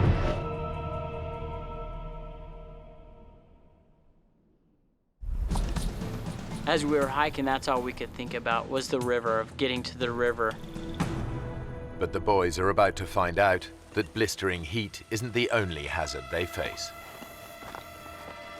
Dave, don't move. You got a scorpion on your back. One sting could immobilize David. Hold still. Careful.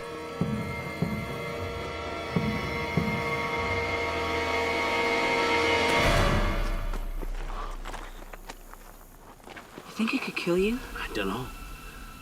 I don't really want to find out. It's a reminder of just how hostile the canyon is. As well as scorpions, there are thousands of rattlesnakes. Stepping on one would be all too easy. And getting bitten out here miles from medical help could be fatal. Come on, let's go.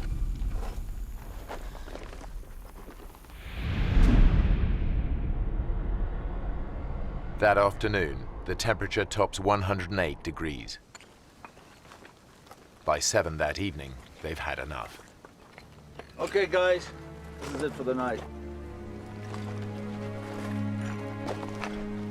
We were really exhausted. We were just grateful to be off of our feet. We were grateful to have the sun down off of us. David does his best to keep his friends' morale up. Hey, guys! Guys, come here. You can see the river. It's miles away, Dave. When I first saw the river, all I could think was, that is still very, very far away. So it was really worrisome to me that it was so hot and then I was running low on water. Just think about running in that river and drinking pints of icy water. A couple of hours in the morning and we'll be there.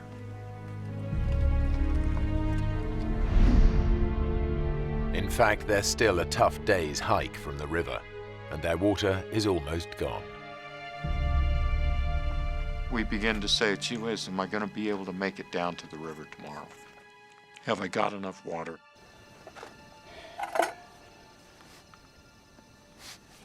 Their obsession with every drop of water is becoming overwhelming. Hey, Jordan, don't let it boil. It's a waste. Just gonna heat it a little. Hey, George, they're much better dry. They're nutritious and delicious.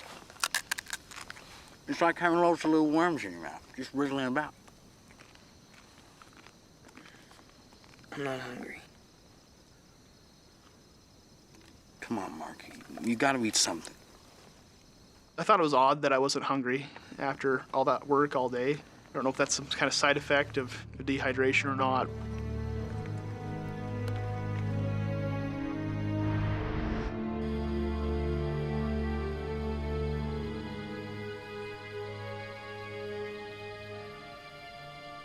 Definitely that night I was starting to feel a little shocked and surprised that something I thought would be so fun was starting to turn into something that was so scary and so worrisome to me.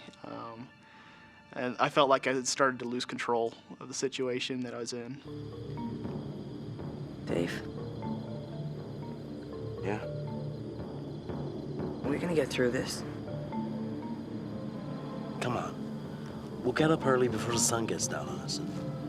By the afternoon, we'll be at the river.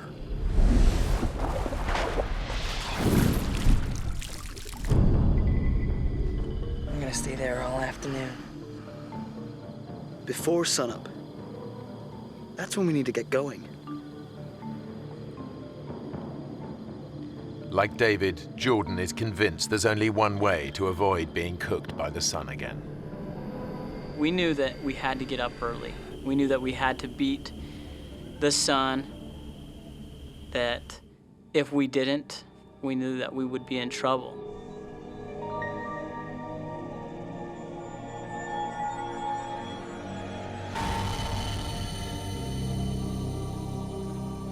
But by the time the exhausted group is ready to go, the day is already blisteringly hot.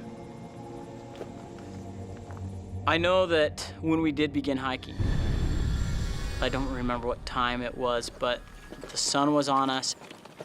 It was hot.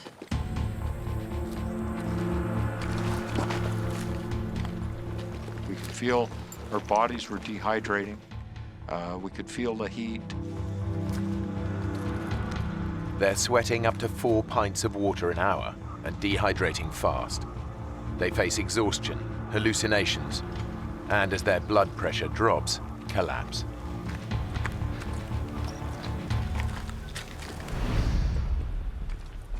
Just before noon, they face yet another ordeal. A grueling descent down a steep, rocky chute.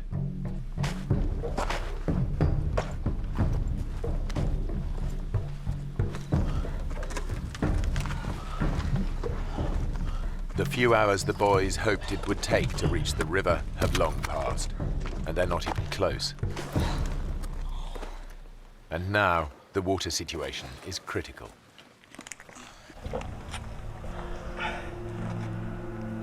Is that it?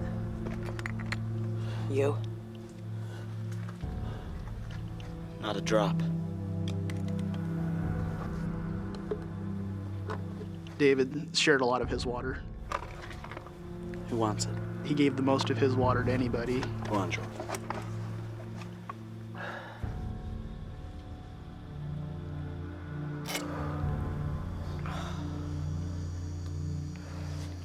Thanks.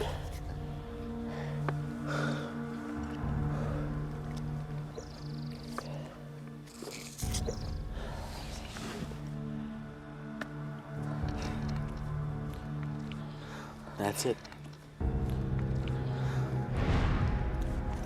Their life-saving water has gone, and they're still a good half day from the river. I knew that we were out of water. I knew that, if we fooled around or wasted our time, I knew that we would run into trouble. Come on. Let's get to the river.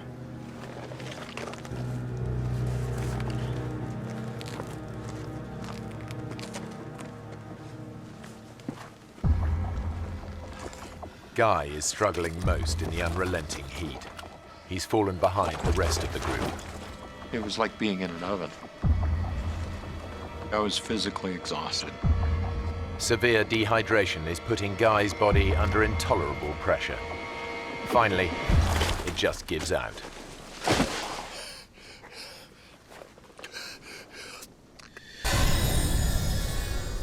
If you take a deep breath, that sensation that you have when you can feel the oxygen going through your body, I couldn't do that. The best I could do is reach a shallow breath, basically.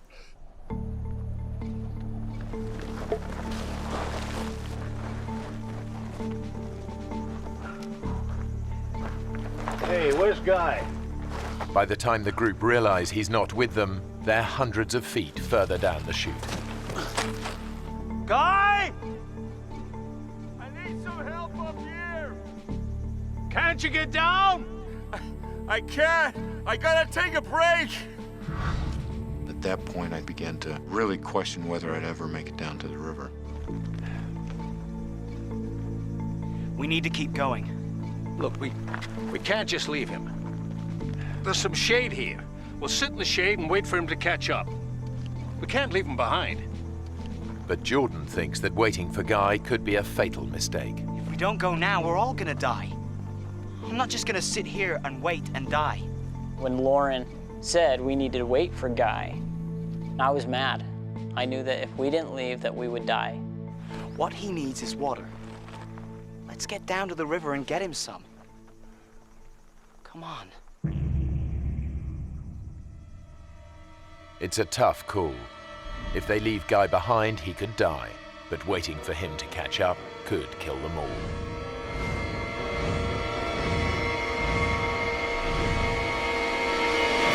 Okay. Guy! We gotta get down! Get some water! We're coming back! We're coming back with water! I look after the boys! I had never heard a tone like that in anyone's voice before. That kind of fear or anything like that ever in my life. Just, it changes you when you hear something like that. It's difficult to leave somebody behind, but when it's your own life, you need to do what you need to do.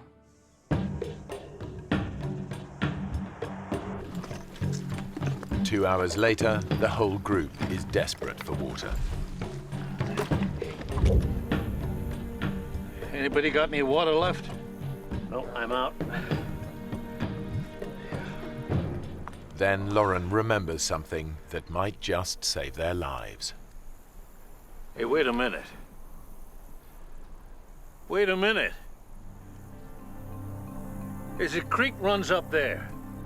Half a mile along the ridge. There was water in that creek last June. I'll go. Give me some canister. See trees along the creek bank, okay? In these conditions, the extra hour of hiking puts a huge strain on David's dehydrated body. But if he finds water, it'll be worth it.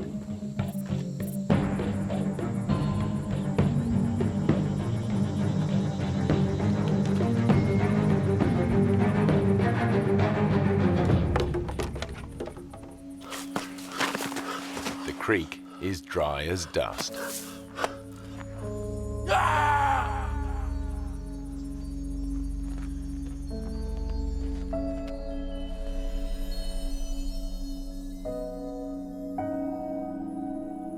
Hey, Mark. Mark, wake up. Wake up.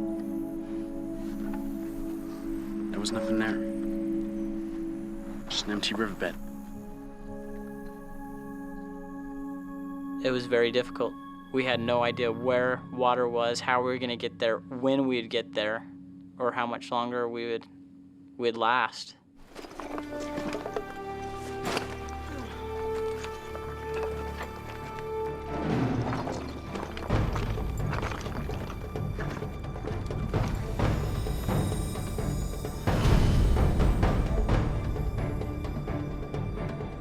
After 6 hours tough hiking, they're still a long way from the river.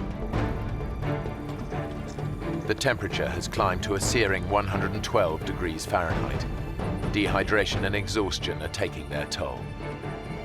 Our bodies became weak very fast. Our pace that we were walking slowed down extremely.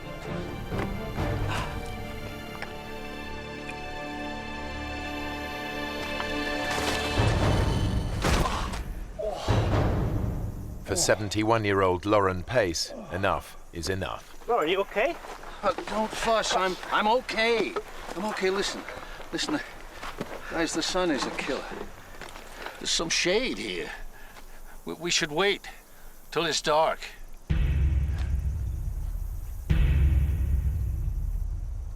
Lauren reckons that hiking at night will be less strain on their dehydrated bodies. But the boys think that if they stay here, it could be the last thing they ever do. There's no easy answer.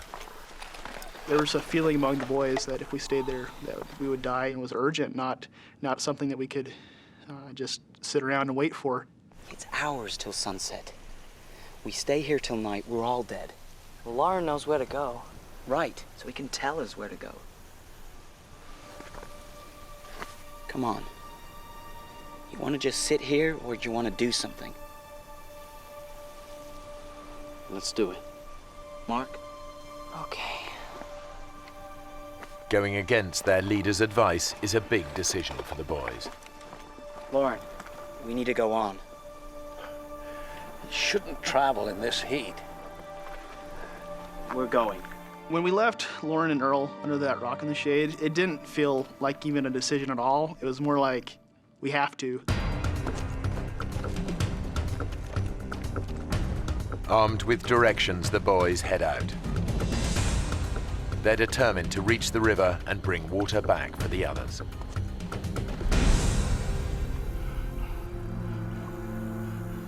Back up the canyon, Guy is deteriorating. His fluid levels are so low that his body has cut off the supply to his sweat glands. I can't believe a time in my life when I wanted to sweat. I knew that if I could sweat, that it would cool down my body.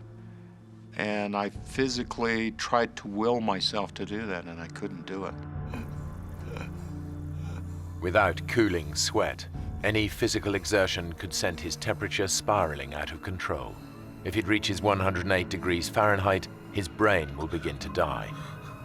Guy is trapped. If he tries to hike out, it could kill him. Come on, guys. Let's go. Further down the canyon, Lauren is worried about the three boys hiking alone and sends his brother and the other scouts after them. But the three boys are making good progress, and they're now way ahead. They're less than a mile from the river. They just need to make the final descent.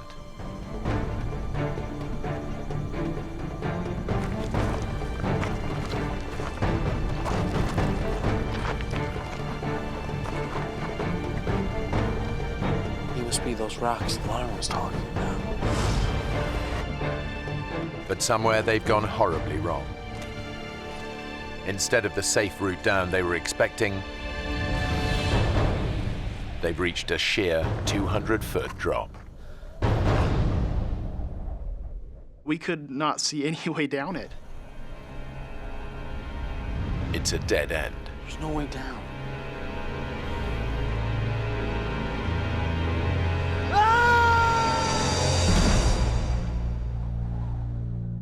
Their water has run out, their leader has collapsed, and the three 15-year-old boys are on their own.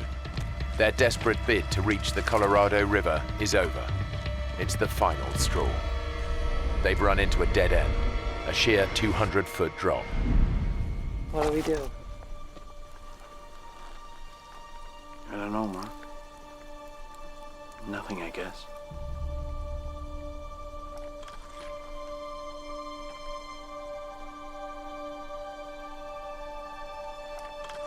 The river's out of reach.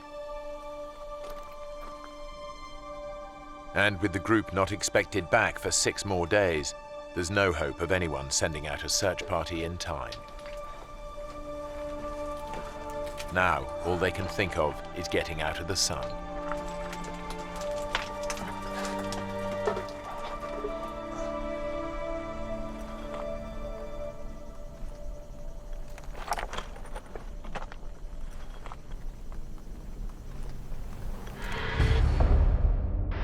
Back up the canyon, Scout leader Guy is also losing hope.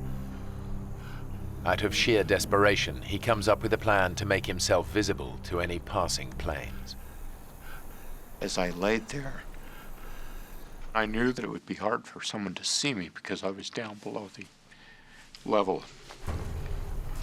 I took out a emergency blanket.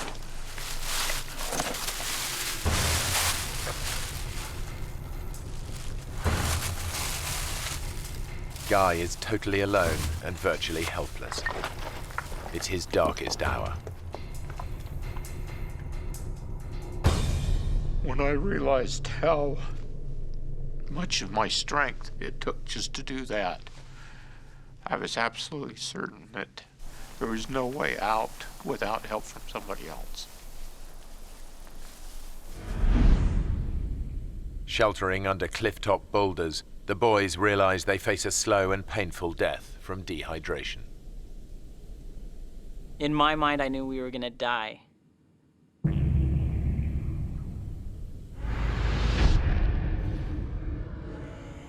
You're weak, your body hurts and aches, you have headaches. I just remember not knowing if I'd ever get up from that position. I remember that could be the last place I'd be, is under that rock.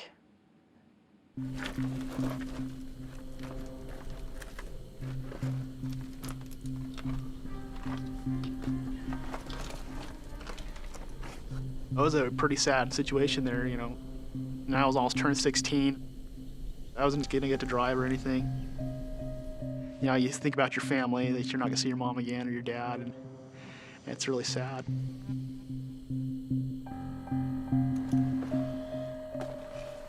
Even David, the optimist of the group, is struggling to see a way out. I'd asked David a couple times by now, David, do you think that we're gonna make it? Are we gonna die? We are gonna make it, aren't we? And most of the time he'd be like, oh, Mark, of course we're gonna make it. You're fine, don't worry about it, okay?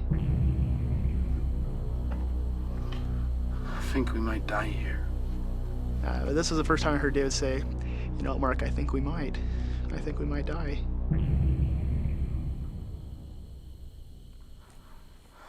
Hey, Jordan, can you get me a pen?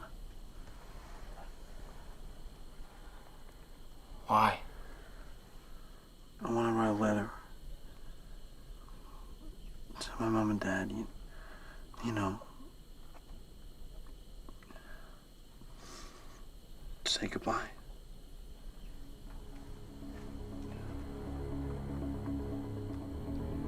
Don't be stupid, Dave.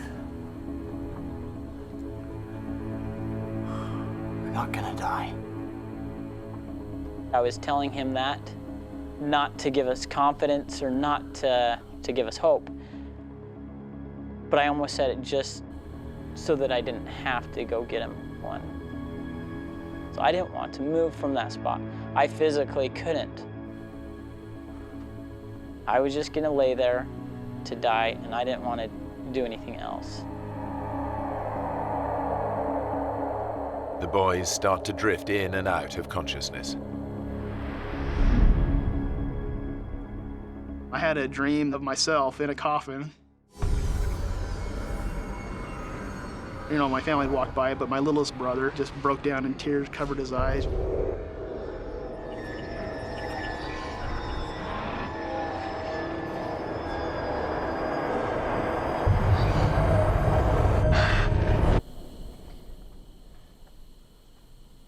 I woke up and I was like, I don't want to die.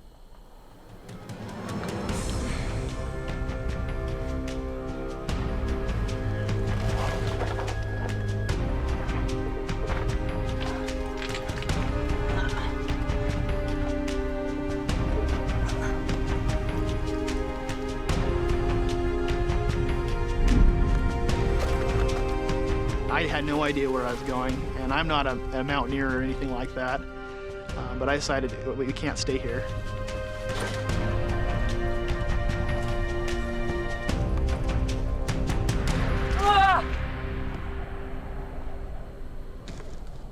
I took my backpack and I chucked it off the cliff, you know, so I hoped that I was going to make it down to pick it up again. Mark threw his backpack over and said, you know, this is what we need to do. Trying to climb down the sheer cliff in his weakened state is near suicidal. But Mark's made his mind up. He's going to get down or die trying. Come on, guys. We gotta do it.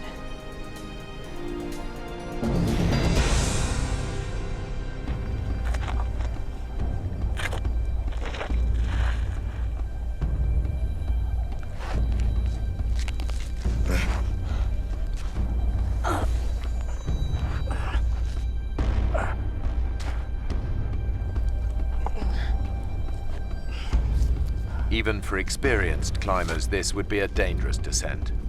But Mark has no ropes and has never rock climbed in his life.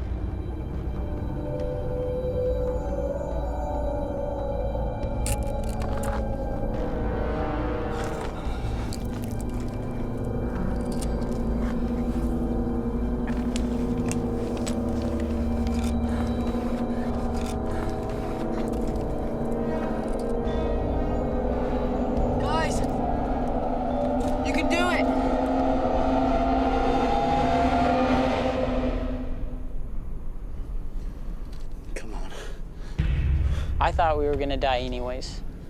To me, death was gonna happen.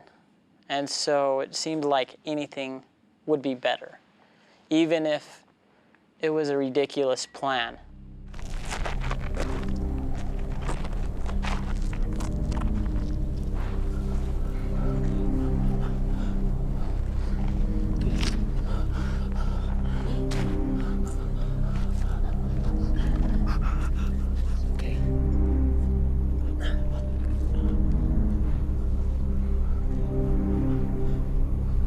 Hey, Dave.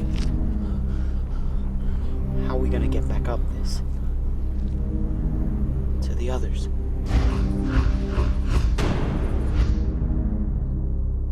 We knew that it would be too difficult to get back to the top of that. And at that time we knew that there's no way we'd be able to make it back to them with water. But the boys have no choice.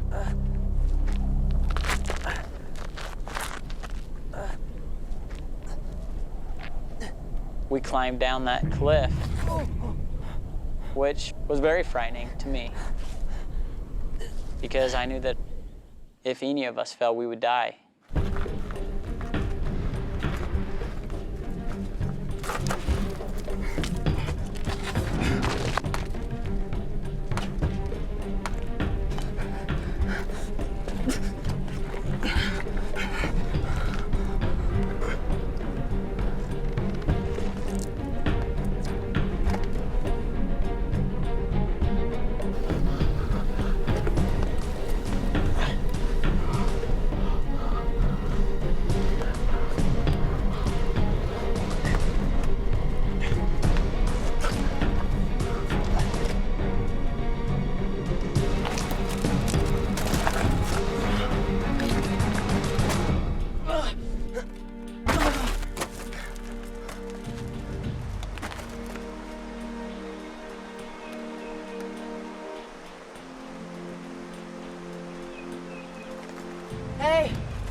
I can hear it!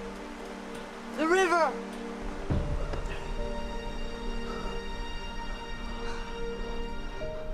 You okay, Dave?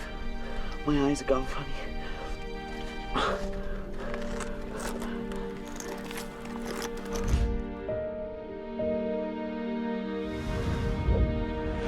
It's a terrifying climb, but David and Jordan finally make it down as well.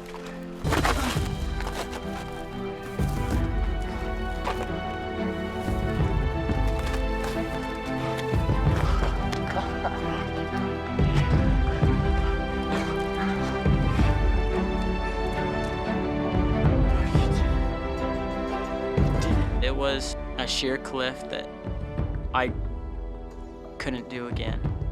I think we were all amazed that we were still alive, I guess. But David is in trouble. You okay, Dave? He's showing early symptoms of heat stroke. He needs water fast. I'm cool. Come on. Back up the chute, Guy is so dehydrated he can barely move. He's now at the mercy of the canyon and its inhabitants. There was a rather large rattlesnake that was a few feet away from me. The western diamondback rattlesnake is one of the most aggressive snakes in the US. A bite from an adult can deliver enough venom to kill in as little as 6 hours. I remember experiencing the fear that that snake would turn and sense my body heat. Guy is so weak he can't move out of striking range. And that experience lasted for about an hour while that snake was there.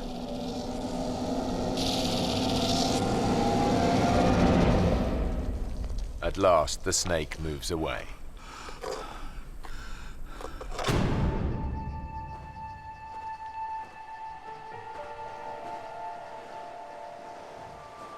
Since making it down the cliff, the boys have walked for over an hour, but they still haven't reached the river. We could hear the water, and it seemed so close. But as we go around one corner, and then the next corner, and then the next corner, each corner we thought it was the next one, and it wasn't.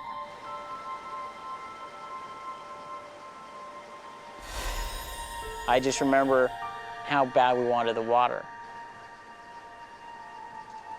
Our tongues were like a rock wrapped with sandpaper. The pain of it was just excruciating.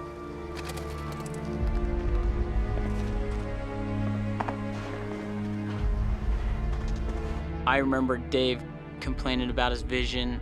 Come on, Dave. You're nearly there. And he was shaking. All of us were.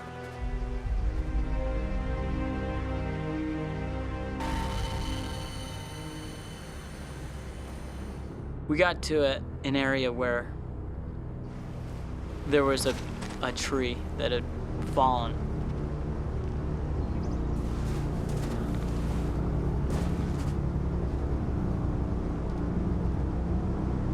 David was leaning against a tree, and I was like, hey, we're almost there, guys.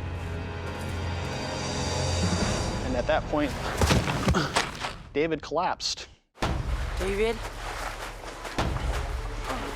Dave? You okay? Me and Mark went over to him. Dave. And I remember seeing Dave's eyes roll back in his head, and his breathing is really jumpy. Yes.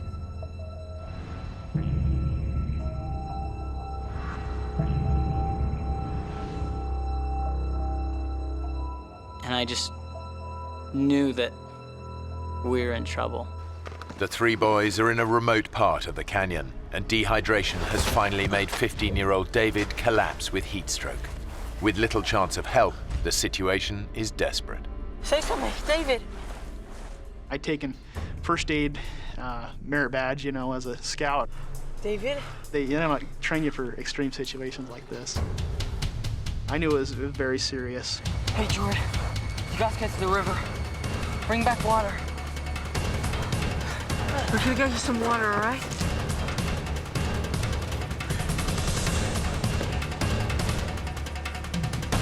And as I went around the first corner,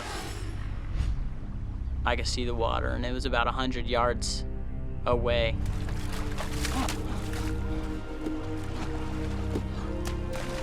And I remember getting to the water and just being so grateful. I just knew I needed a drink. You know, I wanted it so bad. And so I took a drink out of the water, but I knew that there was a higher priority, that Dave needed the water.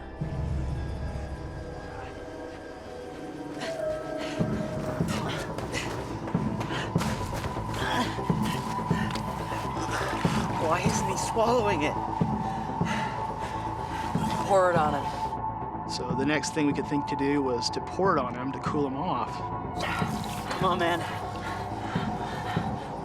I'm out. I'll go. Hurry, okay? Hurry! I got to the river. And I took my bottles and I was filling them up and drinking a little bit. And when I pulled up the water bottle,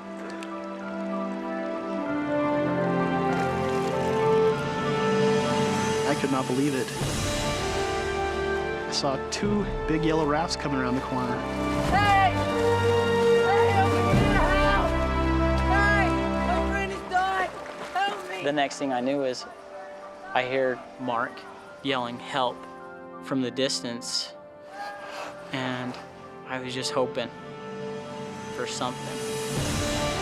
It's an incredible stroke of luck. A minute earlier or later, and the rafters would have passed by without finding the boys. David. David, can you hear me? What's more, the rafting party is made up of off-duty doctors and paramedics. Let's get him back down. Let's get him wet. That was such a great relief to me to know that there's somebody here that knows how to take care of Dave. Mayday, mayday. David is in good hands, but with night falling, there's no chance of a helicopter rescue before dawn.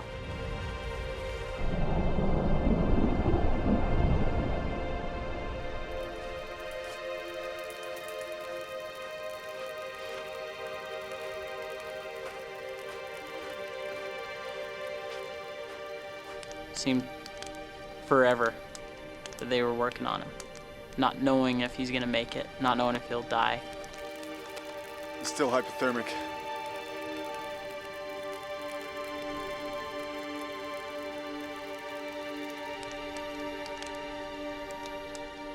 It was dark, so I can't really put a time on it, but somewhere around 10 that night, the one that said he was a doctor came over and said, "I'm sorry to inform you, but your friend has just passed away."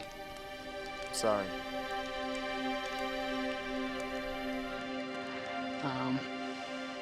And it was a hard experience.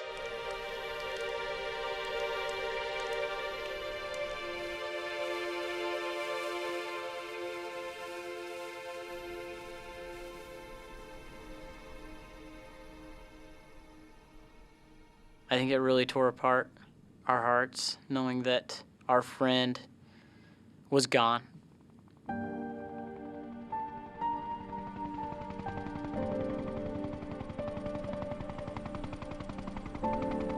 By the time rescue helicopters arrive the next morning, Earl and the other boys have made it down to the river. Thanks to his emergency blanket, Guy was quickly located, while Lauren was finally found wandering alone in the canyon. They're all devastated by the news of David's death. It's so weird, and it changes your perspective on death when someone you know and someone you've seen and been with an hour before, or a couple hours before, and it was vibrant and wonderful and happy, and then he's gone. 10 years on, Jordan is a policeman in Utah, and Mark is training to be a dentist. They're still good friends. Neither of them will ever forget David Phillips, and both men stay in touch with David's family.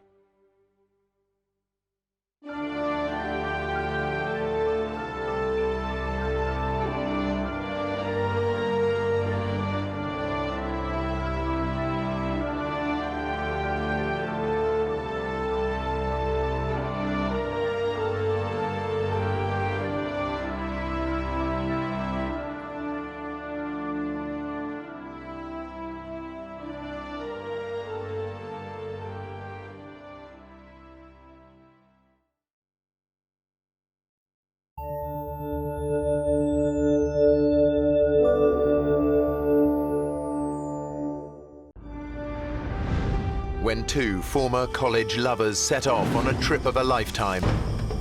They have no idea they'll end up fighting for their lives. Dave! Lost in the rainforest without food or water. Snake.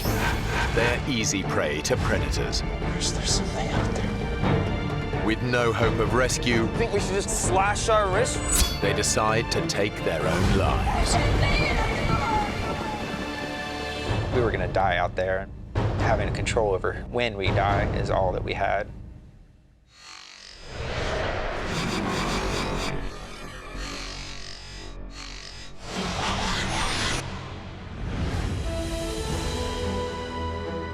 The Amazon rainforest in Brazil. It's one of the last great wilderness areas, home to the largest variety of insects, birds, and mammals in the world.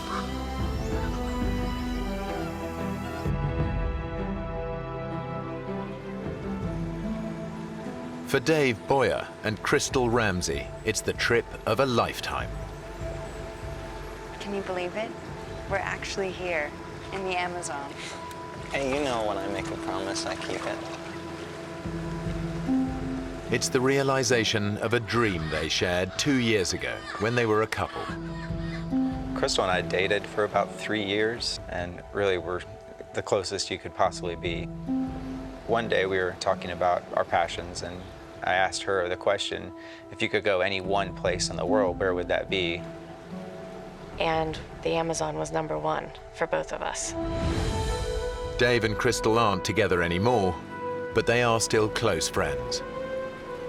There was no one I would have rather gone with than him. Dave knows that Crystal has had a long-standing struggle with depression. In school, where I met Dave, I had a very bad time with depression. Dave thinks this trip will be good for her, but he's also nursing a secret hope that it might just reignite their romance. She was the love of my life. I still envisioned spending the rest of my life with her.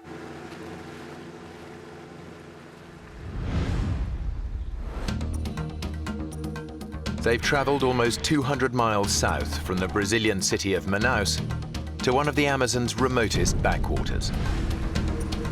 They plan to spend 2 months exploring the region. Their base, a small lodge in the heart of the rainforest. Around it is a network of clearly marked forest trails. Dave and Crystal spend their first 2 days checking out the shorter ones. Then they decide they're ready to take on the longest. It's known as the White Trail, and it stretches 3 miles deep into virgin rainforest.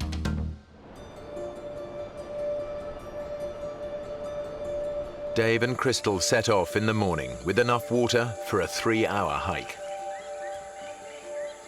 We left just before 10 o'clock and expected to be back in time for a late lunch. They've spent 2 years reading up on the rainforest, but nothing prepares them for the real thing. As soon as we went in, we started to see more than we had ever seen before, such as bats and different kind of bugs than we had ever seen, and it was a fantastic morning. I was really excited. Dave, look. We had tunnel vision. We were focused on one thing, and that was exploring and seeing the rainforest. We were oblivious to any dangers that were involved. They are so absorbed by the sights and sounds of the forest, they don't notice that they've stepped off the marked trail. Our awareness was elsewhere. It was on the trees, on the animals, on the sounds. They are now following paths made by animals. As we got further along, the jungle seemed to creep in on each side. We now had to walk in a single file line.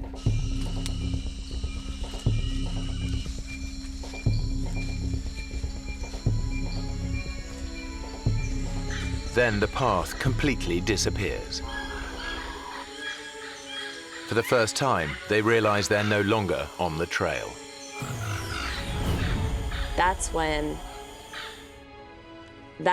I didn't know what to do.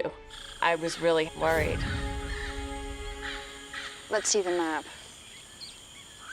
I think I forgot the map at the lodge. I had left the map sitting on the dresser in our cabin. Dave. Look, I can remember it. I can.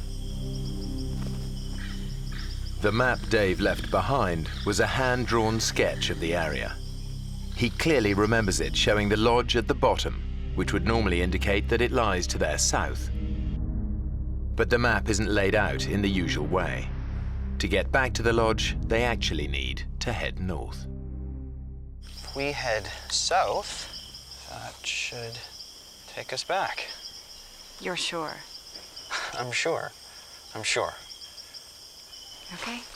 Come on, let's go. Hiking south is the worst decision Dave could make. Ahead, there lies nothing but thousands of miles of rainforest. Uninhabited, except for rainforest creatures, many of them highly dangerous. 2 hours later, they're getting worried. This way.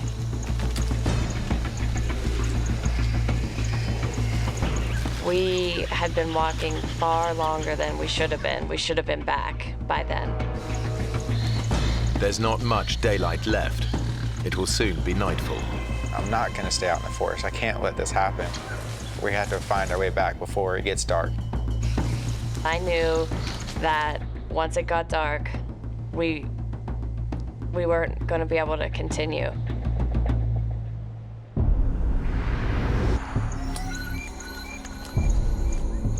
As darkness descends, any chance of finding the lodge today disappears. That's really the first time we started to have some panic. What time is it? It's almost 6.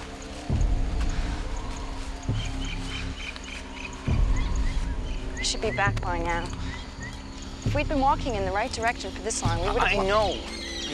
I don't think he wanted to deal with it. He didn't want to deal with even having to think about sleeping out there. I was frustrated at myself. I felt responsible for getting us lost and felt responsible for finding the way back. Crystal, you know what I'm thinking?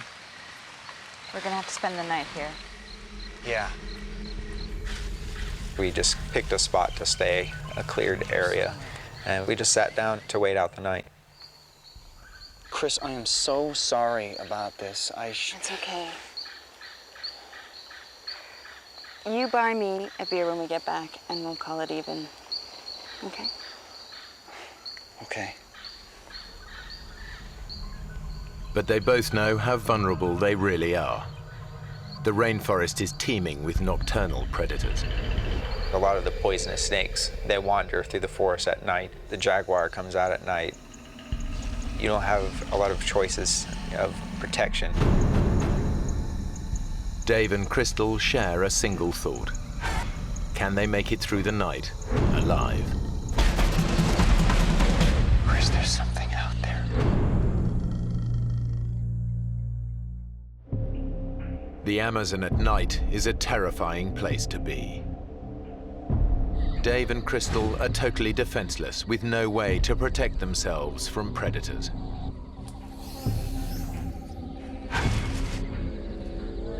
$49 of beer on the wall. We weren't going to try to sleep at all. We were going to stay up, and that way if something stumbled upon us, we would be ready. 49 bottles of beer. Take one.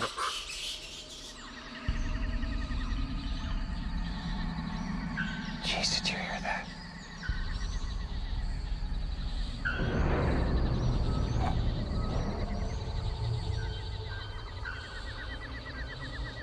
Chris, there's something out there.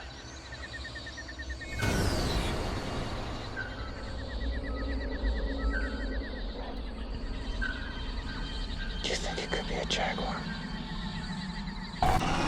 The Amazonian jaguar stalks its prey under the cover of darkness. It can kill with a single crushing bite to the head.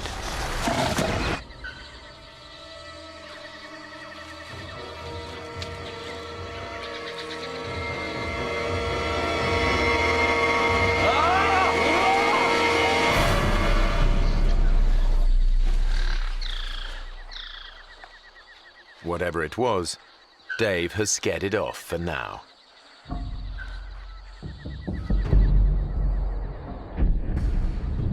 They spend a sleepless night, alert to every tiny sound.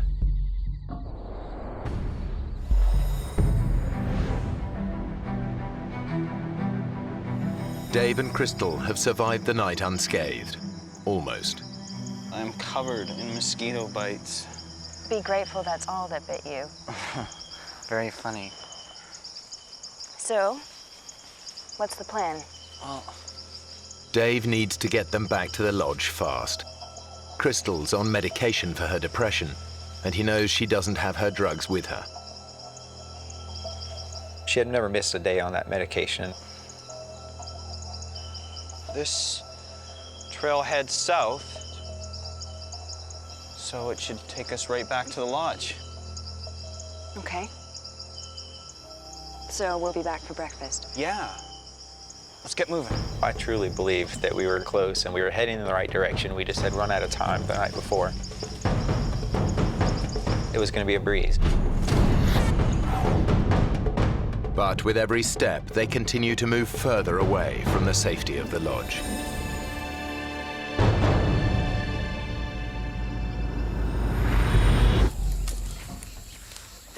Four hours later, the temperature in the forest has soared. The heat and the way they're pushing themselves mean that Dave and Crystal are sweating out almost 4 pints of fluid an hour.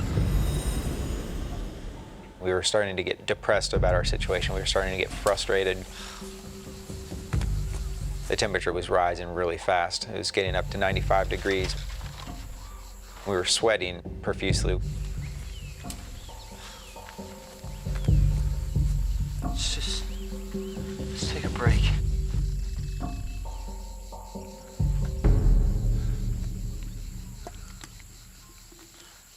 Dave, I'm out of water. When I realized that we were out of water, and it was hot, and it was 10 o'clock, I really started to realize things weren't just gonna be okay. We knew that we were losing water so quickly and things were not going to function right. Our brain was going to start to trick us and our body was going to give out eventually. There's got to be something around here. The irony is that the Amazon basin is one of the wettest places on Earth. Over 9 inches of rain can fall in a single month, leaving puddles of water everywhere. But they face an agonizing dilemma. I didn't know what to do. Should we drink water and possibly get very sick, or risk getting very sick from dehydration? I have an idea.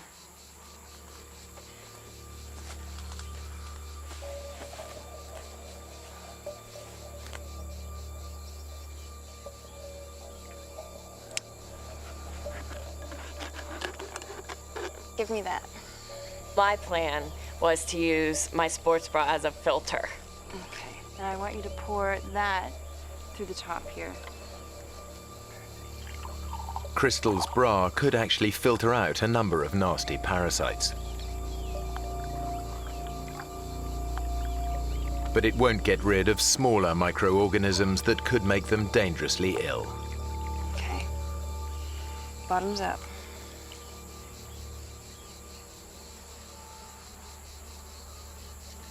I don't know about this. We don't have a choice. Well, cheers.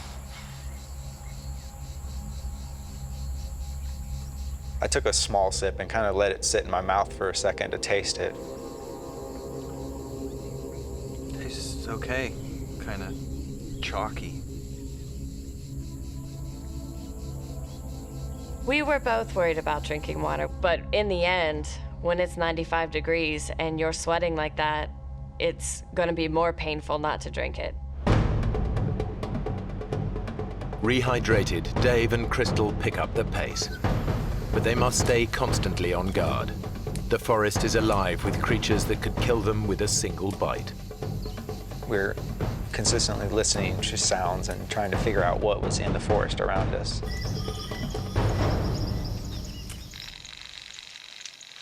I didn't want to touch a branch that we didn't know what was on that branch. We wanted to watch our steps.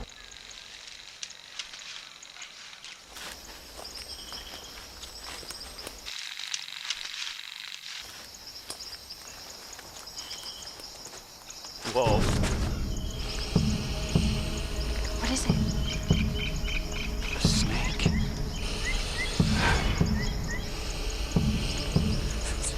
Let's go another way. They're lucky. A few more steps and they could have trodden on the snake. The Amazon basin is home to some of the most poisonous snakes in the world. One bite could mean a slow and agonizing death.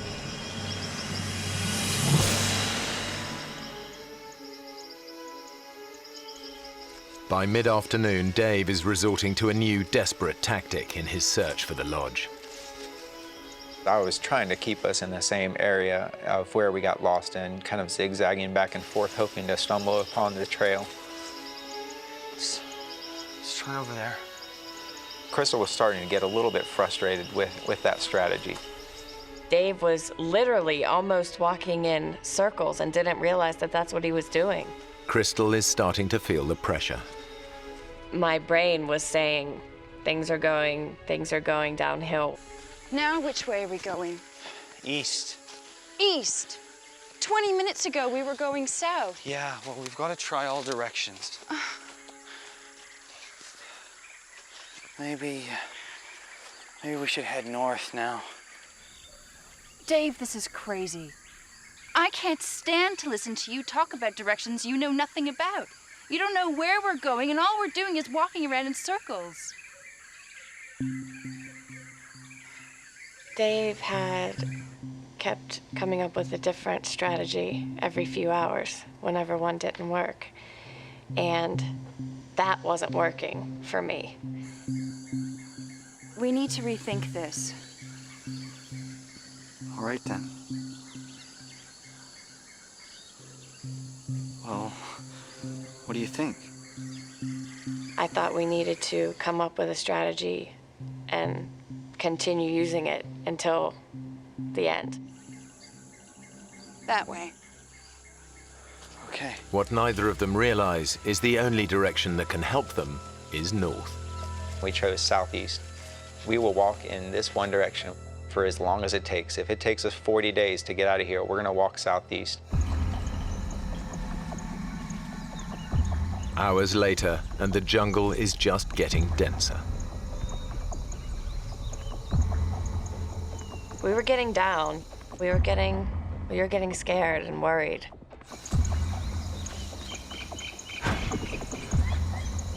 Everything just looks the same. The jungle is so dense and so thick, you can't see more than a few yards in any direction at any one time. Dave has an idea. If he can get up high, he might just be able to see the lodge.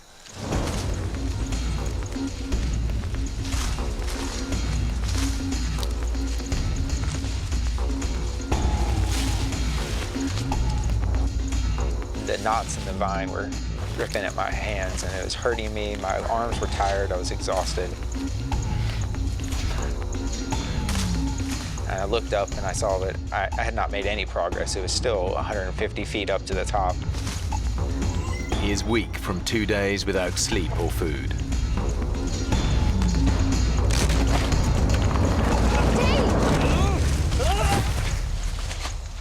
Are you okay? Did you see anything? Yeah. Rainforest. Why is no one looking for us?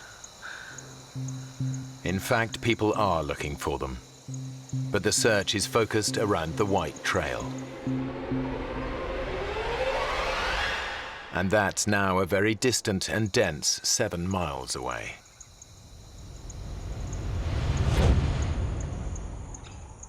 As darkness falls, they realize they must endure another night. I was tired. I had not slept on the previous night. I was being driven insane by the mosquitoes. They were constantly biting me, making our bodies itch, and we would scratch it to the point where our bodies would start bleeding.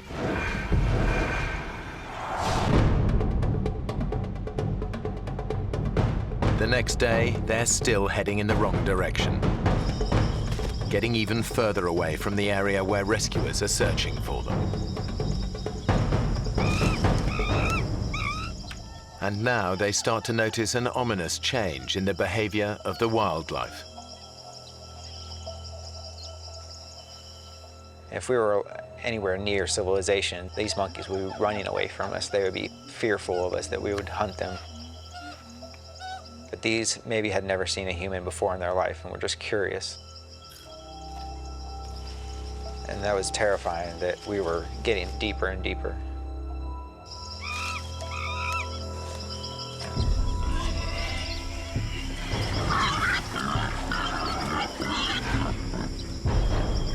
What is it? I don't know.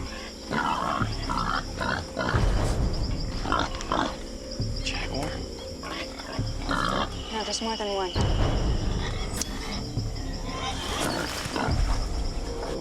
They've stumbled on a pack of wild Amazonian pigs.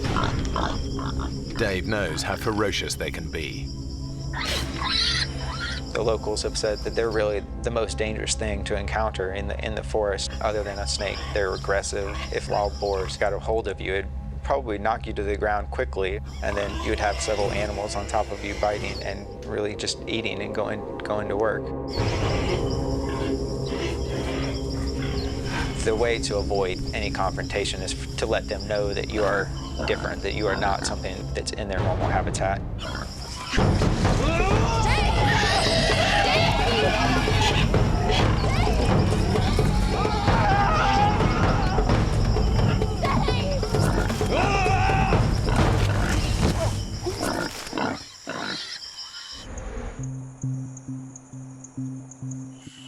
Their encounter with the pigs leaves them jumpy and exhausted. Crystal's feet are badly blistered, and she's been without her antidepressants for 3 days now. Her depression could return at any time. I can't go on much further, Dave. I'm tired. And my foot. We'll get out of this ravine and we can make camp. I thought that it would be nice, it might even be comforting if we had some type of shelter. So we came up with the idea of making a teepee.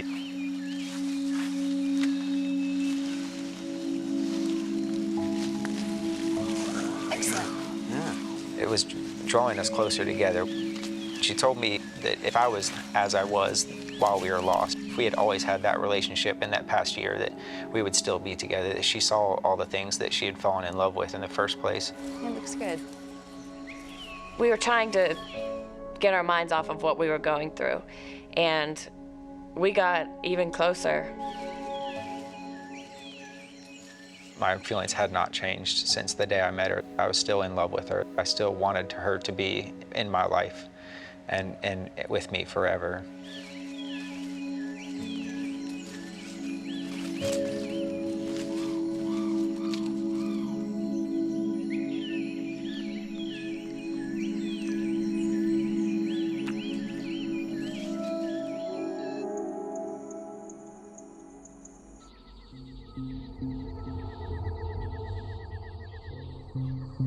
Night falls, and with it comes the nocturnal predator their shelter can't protect them from. Mosquitoes. Thousands of them. The worst of it was the sounds. It's just this loud buzzing throughout the night, and you feel like they're everywhere. They would give me mosquito bites on my eyelids if I had my eyes closed, or on my forehead that were just driving me insane. Sleep was increasingly becoming more and more of an issue, and I knew that eventually I'm going to have sleep. I can't go multiple days without sleep. It's going to drive me insane. In a bid to escape the mosquito onslaught, they come up with a bizarre plan.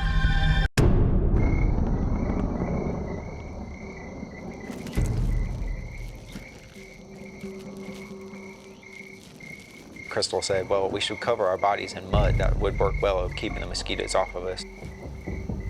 We got inside the hole and pushed the mud in on top of each other, covered our faces, and we laid there in the mud and tried to be as still as possible. It actually felt pretty comforting laying there, and I felt like I was completely covered. I felt like I was going to be safe from the mosquitoes. I thought it was going to be a great night. But Dave couldn't be more wrong. A massive tropical thunderstorm is building in the skies above them. And it's about to put them in the greatest danger yet.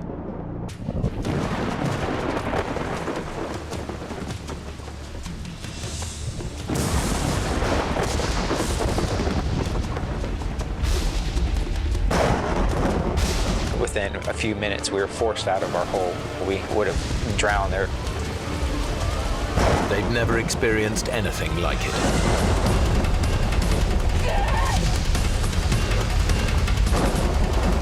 It's very hard to explain how loud it can get.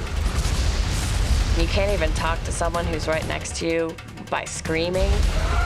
That's the only way I can describe how loud it was. They are soaked within seconds. It was the coldest I had ever been. Couldn't stop. My body was just going into convulsions and shaking. My teeth were chattering. Any hope of sleep is gone. Then, just when they think things couldn't get any worse,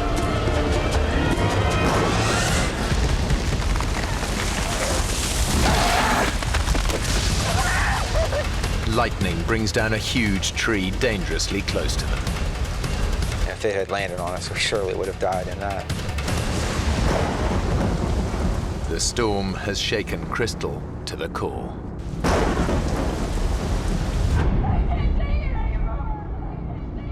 There's never been a worse night in my life than that night.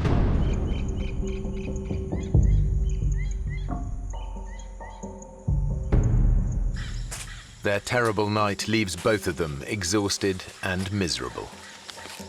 But it's pushed Crystal close to the edge. For Crystal, that night was really a turning point for her, and she had gone from being, whatever happens, happens, we're gonna get through this challenge, to being really fearful of this being the end of her life and dying out there. How you doing?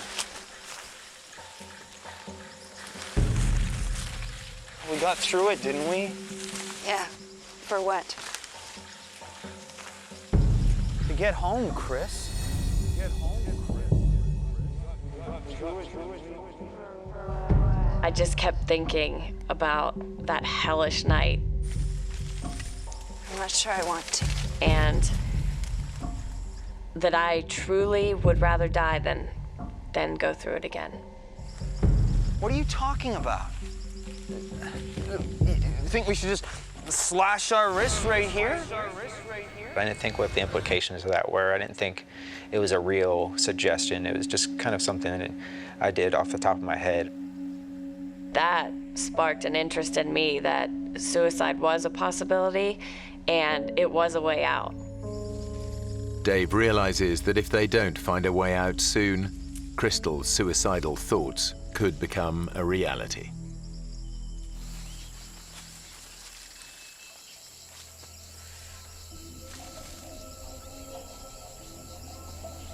Chris. Her brain was going through some nasty stuff, and she was feeling the effects of that physically and emotionally. I knew that as the days go on and her withdrawal from her medication gets worse and worse, that it's going to become very difficult to keep her going and to keep that survival instinct inside her. I was so overwhelmed and so frustrated and so confused that I felt crazy. I felt like I was gonna lose it. Dave, where's the knife? It's here. I want to see it. Chris, you're really freaking me out with this. I want to see it.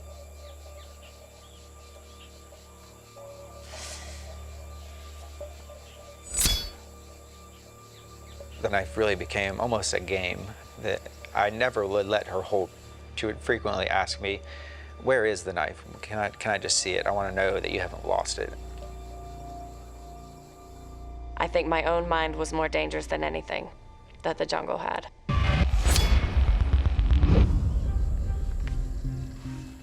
All I had was a companion, and she was what kept me going. I needed her as much as she needed me to make it through this, and I could not drag her the entire time. and that made me quite pessimistic for the outcome.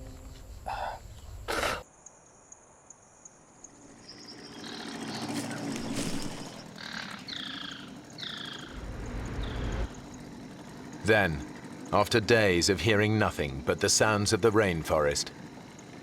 Do you hear that? Come on. Come on! Sounds like a boat! Come on! I was saying, come on, Crystal, this is it. We're rescued. Hey, we're over here! There's a boat really close. I can hear it. We're over here! This is over. Hey! Like, just so happy, cheering to each other. Yeah, here! Hey! We're here! Oh. Do you hear anything? Then it was nothing. After 3 nights without sleep, Dave's senses are starting to play tricks on him. The sound in the jungle can't be trusted.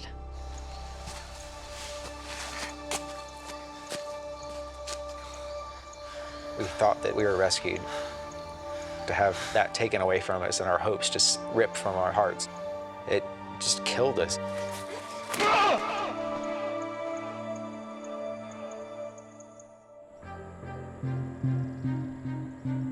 24 hours later, Dave and Crystal's situation is bleaker than ever. They are still hopelessly lost. And as their 5th night approaches, it's Dave who's struggling. Drained by lack of sleep and the effort of keeping Crystal going, he desperately needs rest.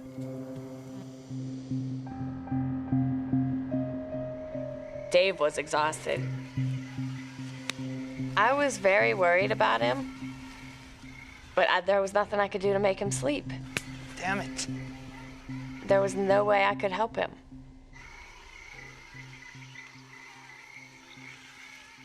As Crystal sleeps, Dave is once again tormented by mosquitoes.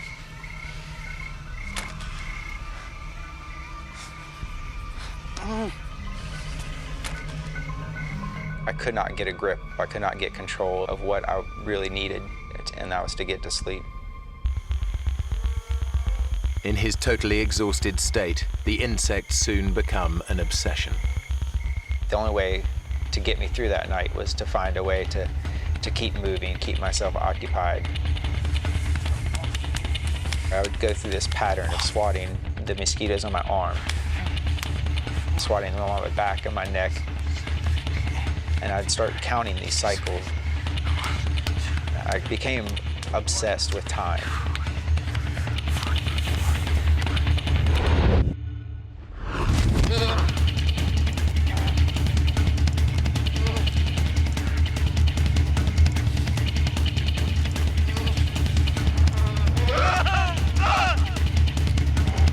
Sleep deprivation is taking its toll. Dave is beginning to lose his grip on reality.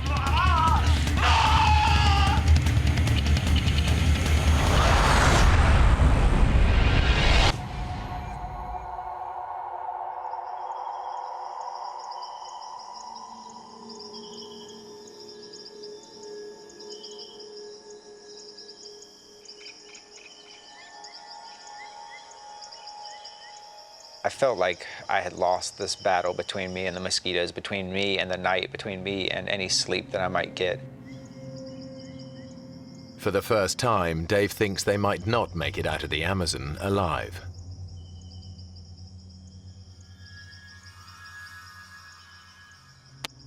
A horsefly came and bit me. I reached down and picked up the horsefly.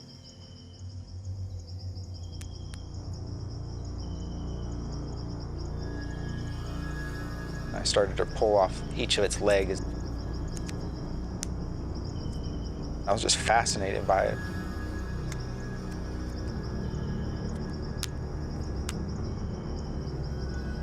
And it kind of led me to look over at Crystal and imagine our bodies laying there dead, and all the things that would come, take our bodies apart, eat from our flesh and drink from our blood. If If we were going to die out there, I wanted to have some record of what we went through. So as Crystal was laying there in the sand, I wrote in the sand next to her, 6th day lost.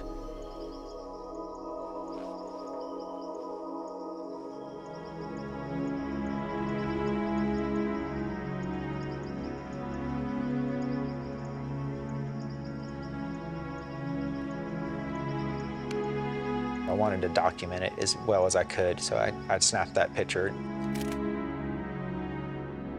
hoping that one day somebody would find our bones and our camera and see that we had been there on the 6th day.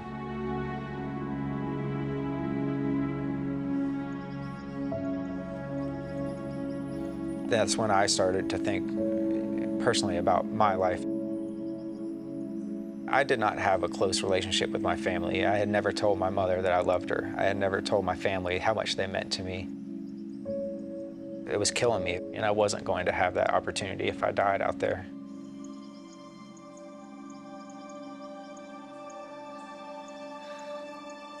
That thought gives Dave the resolve he needs to keep going.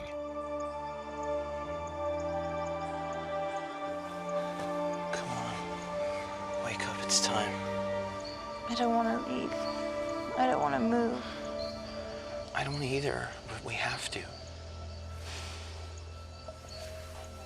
My feet were deteriorating unbelievably. And the pain was unbearable. It felt like 10 wasps were biting me at the same time. If we stay here, we die. It's as simple as that. Crystal finds the strength to give it one more try.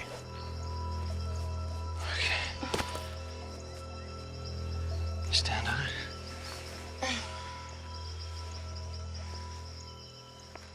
It's my girl.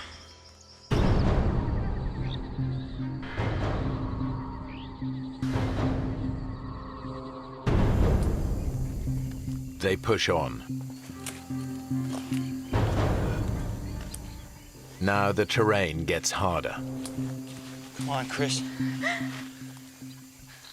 And as Crystal's feet become unbearably painful, her depression begins to get the better of her. I couldn't walk anymore. I would try, and I would fall down. My foot. I felt like that was telling me it was time to just end it myself. I don't want to go. Crystal's depression is back. Now she can see only one way out of the nightmare. You can! Come on! I decided this is it. I can't keep going.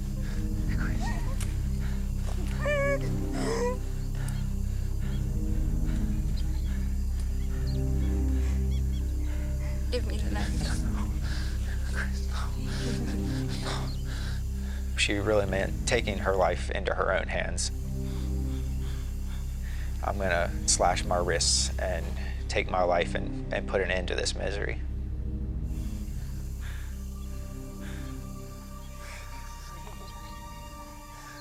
This was the woman I was in love with. This was the person I wanted to spend the rest of my life with. I had no thoughts of ever abandoning her. I'll make you a deal, okay? I'll make you a deal.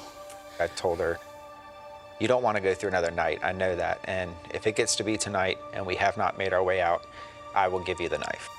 Give me everything you got today. Crystal accepts Dave's deal. Everything you got today.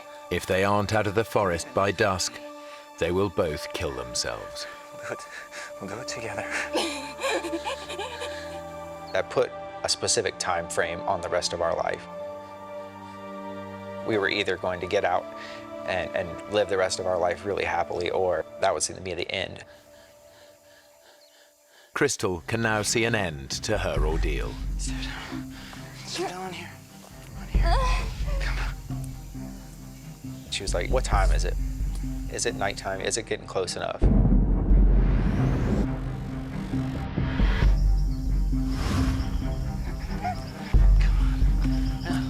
Come on! But Crystal can't keep going. Come on. You can! Come on! She decides she can't wait until nightfall. She wants them to end their lives now. It's time. When I said it, he agreed. And he said, okay, now we can do it. We were going to have to go through with this.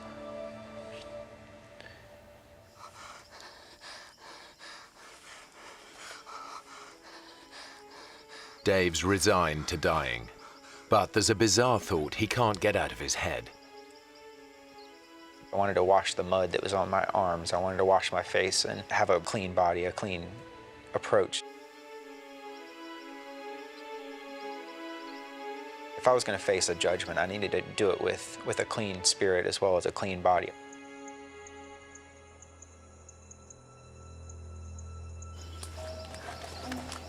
He begins to search for water to wash himself.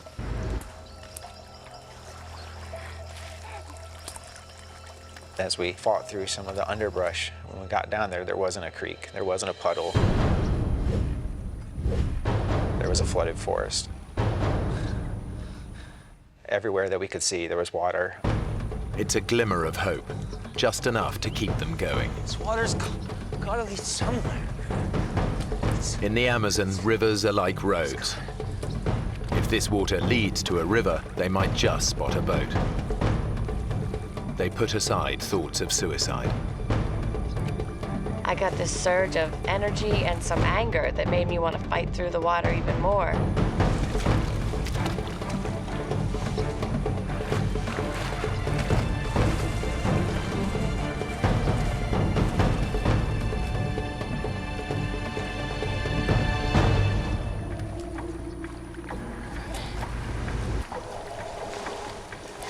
As we were going through the flooded forest, we kept telling each other, don't talk about any hopes, just go, and go as fast as you can.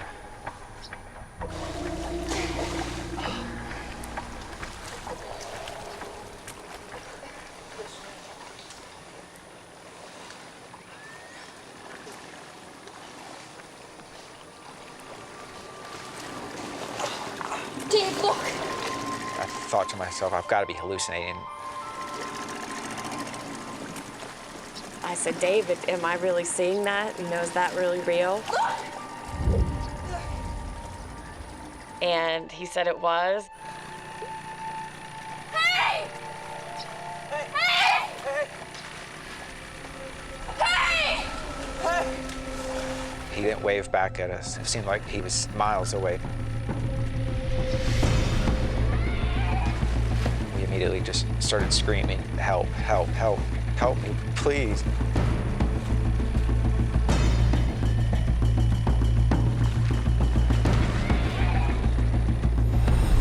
Here! We're here! Help! And he didn't respond. Help!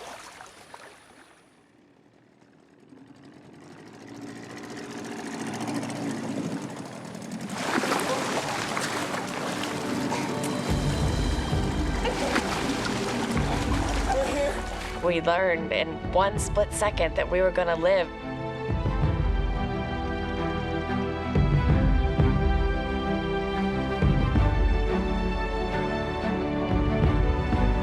I was screaming and crying and just definitely the best moment I've ever had in my life. The sun's setting, the whole sky is bright pink. And Dave and I are just looking at each other, and the tears are just running down both of our faces.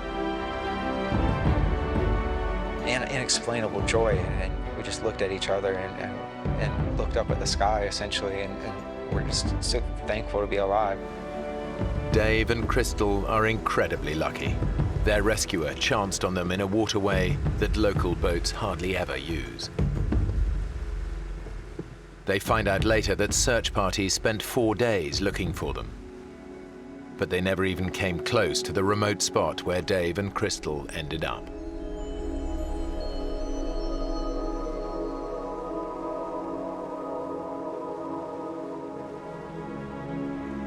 When we got out, we talked about, all the times that we had in the jungle and how we talked about getting married, but when we were finally saved and getting better, we realized that that isn't the thing that we're gonna do at this time.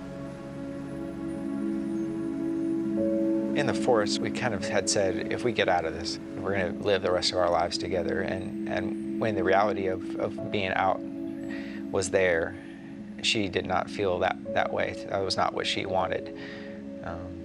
And that was a bit of a disappointment to me. And that continued to be a disappointment for quite some time.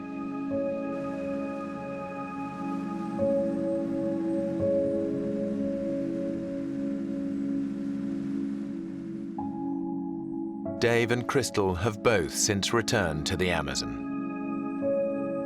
They never did restart their relationship, but after their 6-day death-defying ordeal, they became closer friends than ever.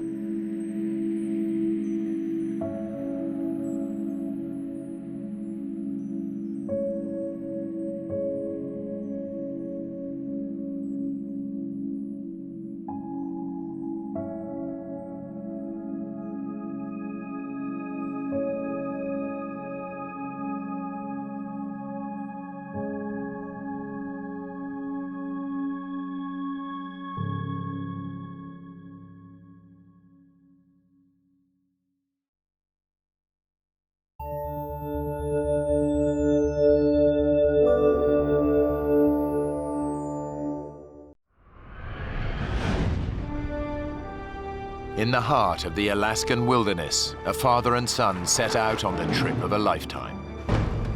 Then, disaster strikes. Watch out, Flint! Hold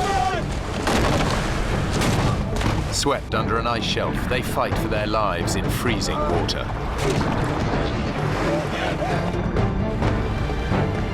Dad, you're gonna swim! They've lost everything and are at the mercy of prowling predators.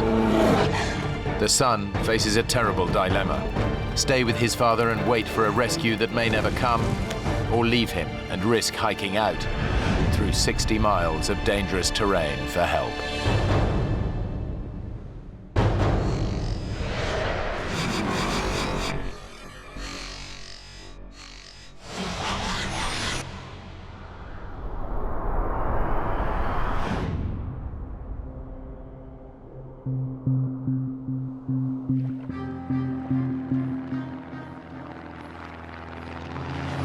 A specially chartered plane has dropped Blake Stanfield and his father Neil in a remote Alaskan wilderness 60 miles from the nearest settlement. How's the raft coming? We're almost there. Good. Get the coffee on. Neil runs a building management firm, and Blake is a doctor. They'd taken leave to spend some time together. My father and I started backpacking when I was a young boy. I always ended up loving that. He taught me to appreciate the outdoors. Isn't it beautiful, Dad? Well, a long way from Oklahoma City. Blake and I are good friends. We talk every day and share our experiences. He's always been a good kid. Blake's organized the rafting trip as a gift to his dad to celebrate a very special occasion. For my father's 65th birthday, I had planned this rafting trip to the gates of the Arctic as a present to him. Although Neil's been looking forward to this, he knows it's going to be tough. Hey, Dad. Yeah? Man over here? Sure. He'd really wanted Blake to book them on an organized group trip, but Blake had other ideas. Blake is very independently minded and decided that, oh no, we don't want to do that. We want to be able to do whatever we want to do. Since he knew I'd made up my mind, there wasn't much he was going to say that could make me change my mind. Okay, Dad? Yeah. It would have been kind of nice to watch someone else do the hauling and shoving. Come on, Dad. You want to share this with 10 strangers and a tour guide? Matter of fact, yeah. I had never wanted to and still never want to go on a guided tour. Let's load her up. It was, an experience that I wanted to have with my father, just the two of us. Better get going, Dad. Just checking everything shipshape. Where in the world did I put that lighter? I got it. Very repellent. Extra strength. Very repellent. Almost anywhere in Alaska, you're going to run into many different types of wildlife, which includes bear, and of course that's something that you always need to be prepared for. The gates of the Arctic National Park is spectacular but dangerous. It's home to hundreds of black bears and grizzlies, not to mention roaming packs of wolves. It's 13,000 square miles of near untouched wilderness. Father and son have no way of contacting the outside world. They've packed no radio or mobile phone. Blake's itinerary has them traveling south by raft down the Koyukuk River to the town of Bettles. It should take around 6 days. Let's go!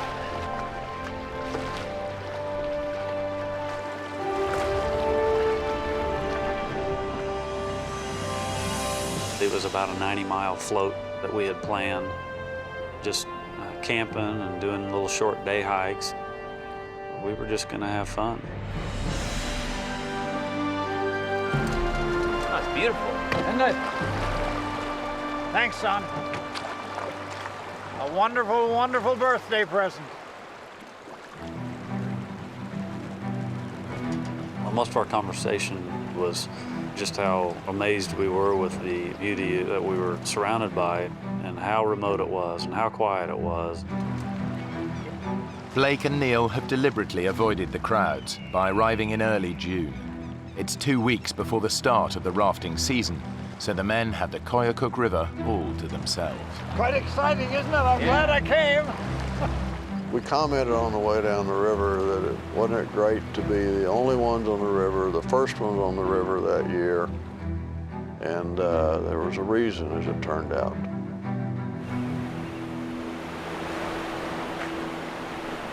They'd been rafting for just a couple of hours when they noticed that the river is changing. Blake, ice. Oh yeah, thought it would all be melted by now. Yeah, me too. For 6 months of the year, the rivers are choked with ice. During the summer, it all melts. But this early in the season, some patches have yet to thaw. The longer we floated, the more ice we actually started to encounter. It doesn't look like it's going to let up. Do you think we ought to stop this thing? The current's picking up speed, and Blake struggles to control the raft. I kept trying to look around the corner, hoping to find, which way we were going to be going. And that's when I realized that actually we didn't have a choice where we were going. The men are at the mercy of the current. We're gonna have to pull in and stop this. I'm trying, Dad. I can't slow it down, though.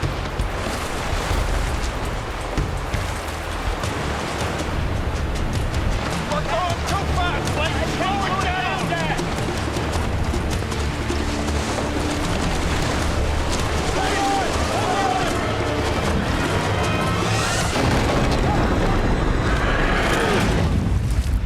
It was sheer panic at the time, and it happened so quickly there wasn't much time at all to think. The next thing I actually remember was being pulled right underneath the ice. There was so little time to realize what had happened, except that it was a real problem.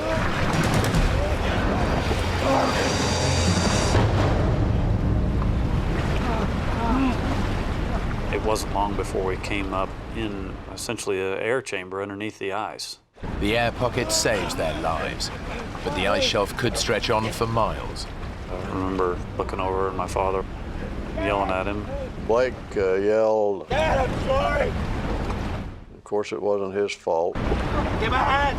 Blake manages to grab Neil's hand, Hold on. but the current's too strong. Dad. His dad is swept away beneath the ice.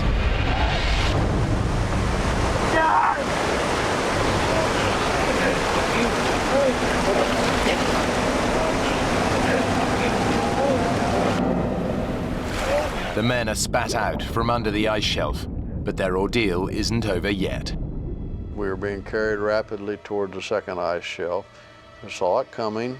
I reached up and grabbed it to try to prevent from going under it. Of course, the river was such that I was carried underneath. The roof of this ice shelf is even lower than the last. And the second ice shelf had no room to breathe. I really thought I had taken my last breath. My father and I both ended up with a lot of abrasions to the top of our heads because we kept trying to come up to the air that we were hoping was there. I've never thought of a worse way of dying than drowning, and was certainly thinking that that is how I was going to die.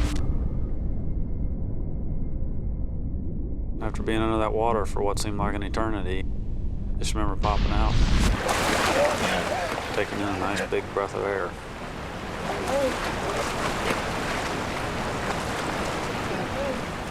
At this time, I had no idea where my father was. He had been pushed up against something and trapped.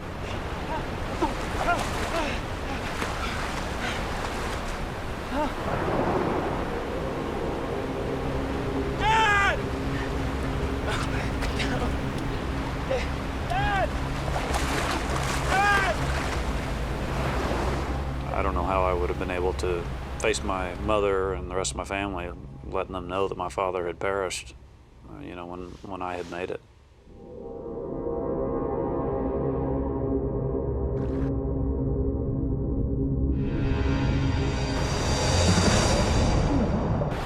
And the next thing I remember seeing was his head above the water.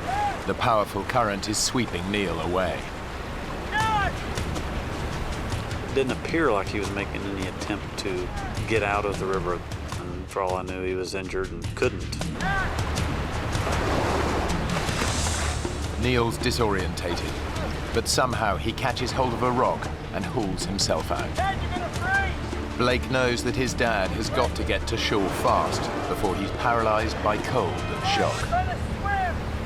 And Blake, in the meantime, is yelling at me, and I can't hear him above the roar of the river. So eventually I managed to get my breath long enough to tell him to shut up. Will you let me think for a minute? Blake was telling me that I had to swim over to him, which was the last thing in the world I wanted to do. Dad! Come get! Getting back in the river is dangerous. But Blake knows it's his dad's only chance. Come on, Dad! You can do it! You can do it, Dad! Dad!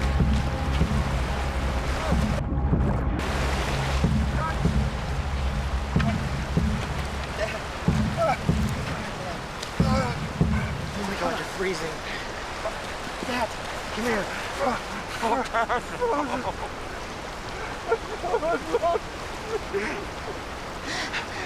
I'm so sorry, Dad.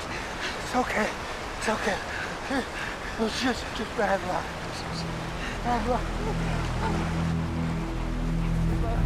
As a doctor, Blake knows that his dad's in the first stages of hypothermia. I thought you were gone.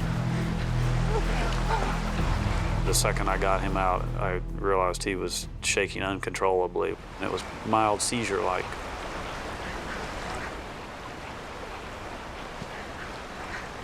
We gotta warm you up, Dad. We gotta warm you up. Blake's desperate. All their spare clothes were lost in the accident. Then he remembers something. The lighter he stowed in his life jacket. It didn't get washed away, but it's soaking wet. When I pulled that lighter out of my pocket and hit the button, that torch lit up, and maybe we were going to be able to have a fire.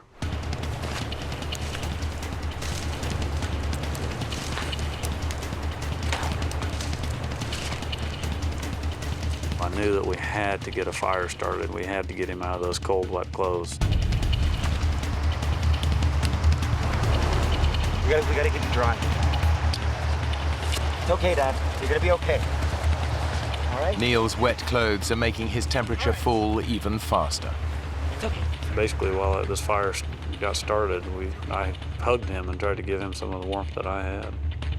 Eventually got him to where he wasn't shaking anymore.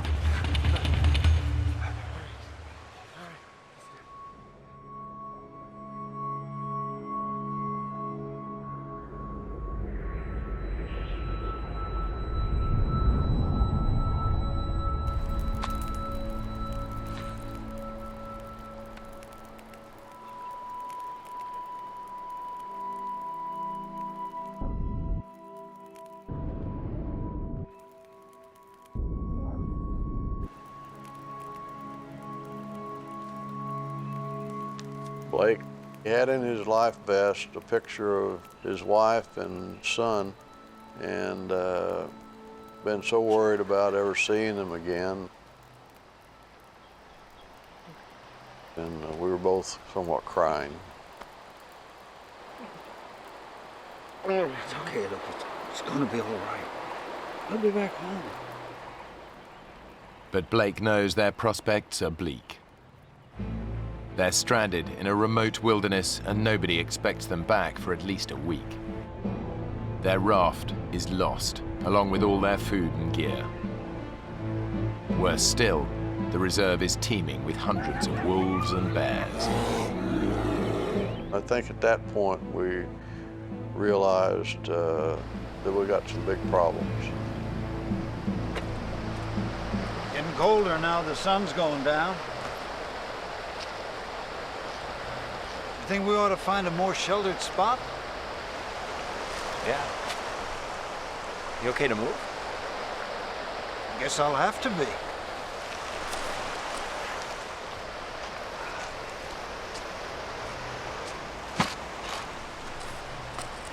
What are you doing? Show people where we're going. Pity there'll be no one to see it.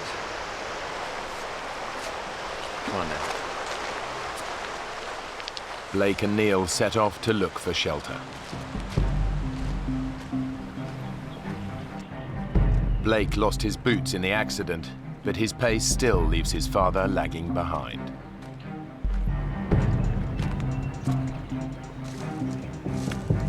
I think that I wanted to move a lot faster than my father was able to move at the time. The freezing water has drained Neil's strength. He's 65 years old and still feeling the effects of an accident 12 months ago that left him with a broken ankle. Blake! Can we just hold up here a minute? You're not even trying to find a place to stop. Oh, sorry, Dad. I just got carried away.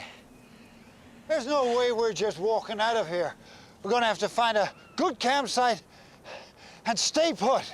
How agreed? All right. Okay. Give me your hand. Here we were in the middle of this vast wilderness, a good 60 miles from the nearest human being. No one was expected to be flown into the area for at least 2 weeks after our trip. We were alone, and we were going to have to endure or survive until either we found a way out of it or someone came looking for us. It's the rainy season, so the men set about building a shelter to protect them. It's crucial they stay warm and dry. But that's just the start of their problems. Hey, Blake! Come take a look at this! What? Tracks. What do you think?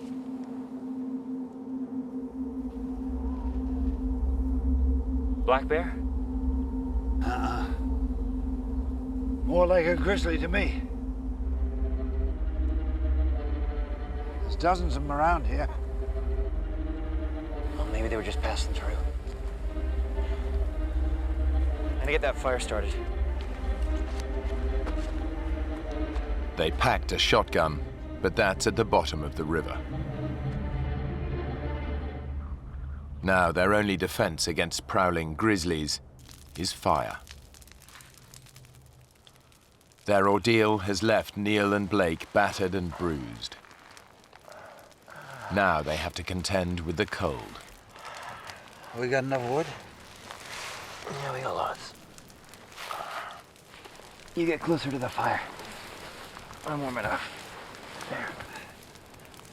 My father and I took turns laying towards the front of the shelter where the fire was. Try and get some sleep, okay? Yeah. And then whoever was laying in back would bear hug the person in front. Sleeping won't be easy. It's summer and the sun barely dips below the horizon. But during the few hours of darkness, the temperature can still get close to freezing. I shivered myself to sleep, because sure my clothes were still damp. But Blake can't sleep. He knows it'll be at least a week before anyone realizes they're missing. If they stay put, their chances of survival are slim. The only alternative is a grueling 60-mile hike to the nearest town.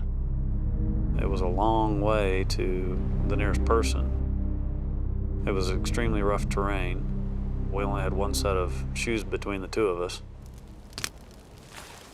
There were plenty of bears in the area.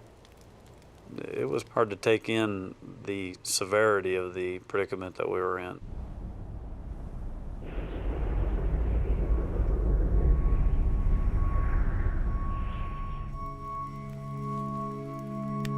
During the night, Blake has made a tough decision.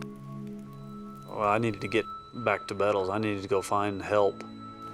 The #1 rule of survival is stick together. But Blake knows his dad isn't up to the hike. Dad? You okay? Yeah. Pretty sore, though. You slept? Not so much, no. You know, I've been thinking. We gotta get ourselves organized. We gotta build up a nice big pile of firewood. Maybe make some traps. We're gonna need some food. I'm going for help, Dad.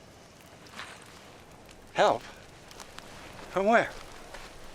Blake had no doubt given it a lot of thought and decided that he could conquer this problem and hike back to Bettles. Bettles is 60 miles away. This is just plain crazy. Look, we talked about this. First rule of survival, stick together. Dad, I know all that. But no one else is going to be coming down the river for weeks. We can't wait that long. You trying to get yourself killed? Have you even looked at the map? There's a darn great river in the way.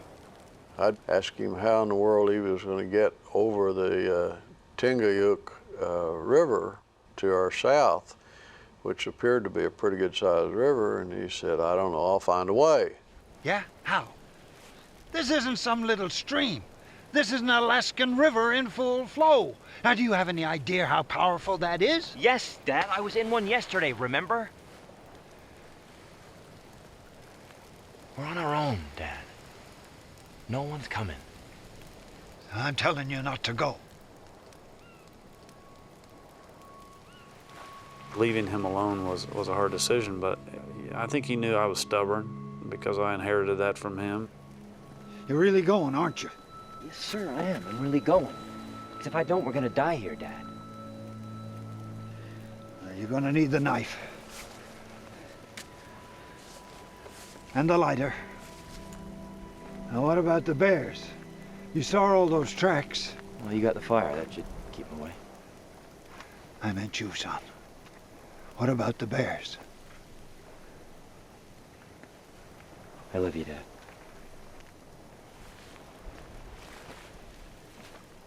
Yeah. Me too. Well, you know I do. I'm gonna come back, Dad.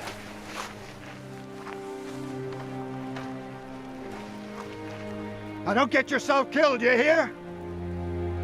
I was emotional when he left. I felt alone and very concerned about being alone, but probably more worried about him and what he might encounter.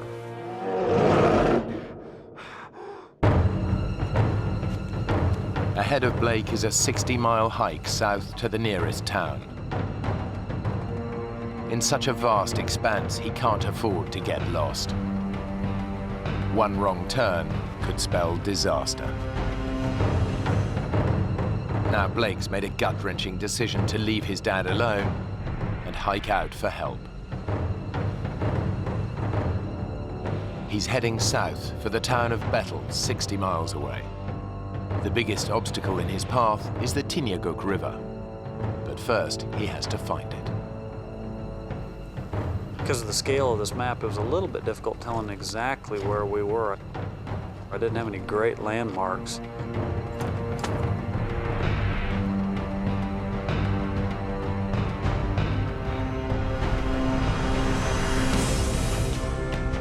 The hiking is taking it out of Blake. The ground is rough and uneven, and he hasn't eaten for over 24 hours.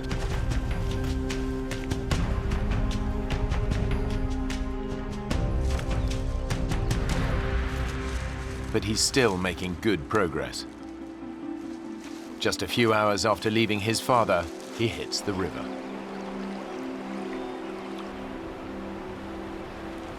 His dad warned him that crossing it would be impossible. It's freezing cold and fast running. He could even be dragged under another ice shelf. But Blake promised to get help, and the only way he can do that is to plunge in. As soon as I started to cross, the water was flowing fast enough that I realized I was just going to have to jump and swim over to the other side.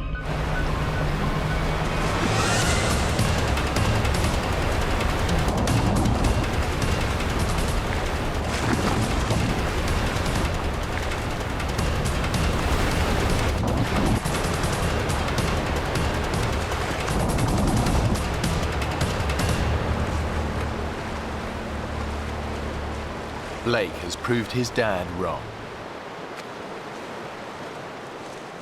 With the river behind him, it should be a straightforward hike to Bettles.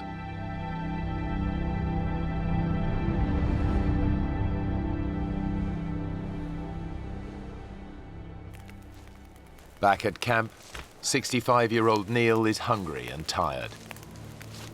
But he can't rest. Blake has their only lighter, so Neil's got to keep the fire alight.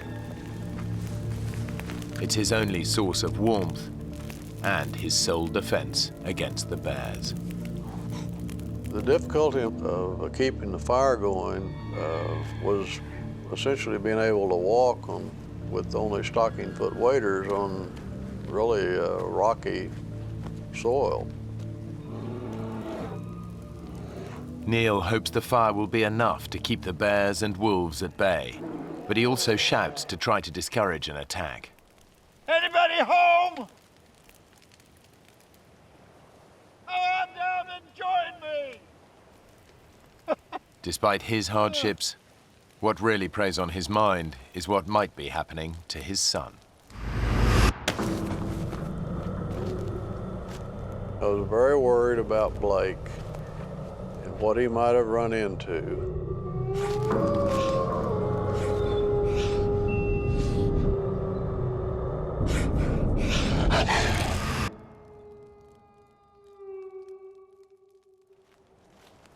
Like his dad, Blake is trying to frighten predators away by singing aloud.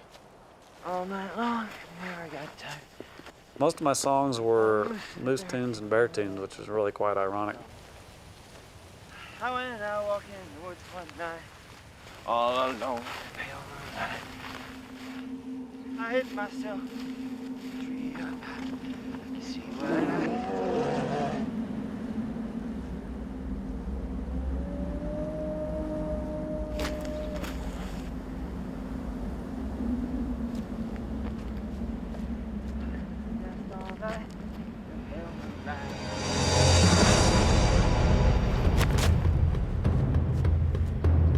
Suddenly, Blake comes face to face with a grizzly bear.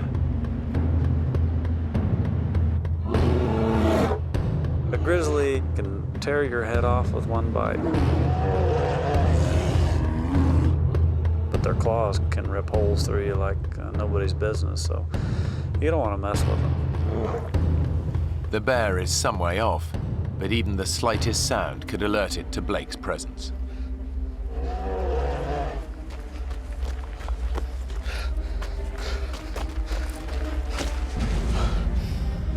I certainly sent the adrenaline through my body when I saw him. Blake daren't make a sound. The bear's too close. It was scary seeing him out there. He wasn't far enough away for my liking. The bear hasn't spotted him, but grizzlies have a sense of smell 100 times more powerful than a human and can pick up the scent of prey from more than 2 miles away. But Blake's in luck. He's downwind of the bear, and his scent is carried in the opposite direction. But the wind could change. He risks making a run for it.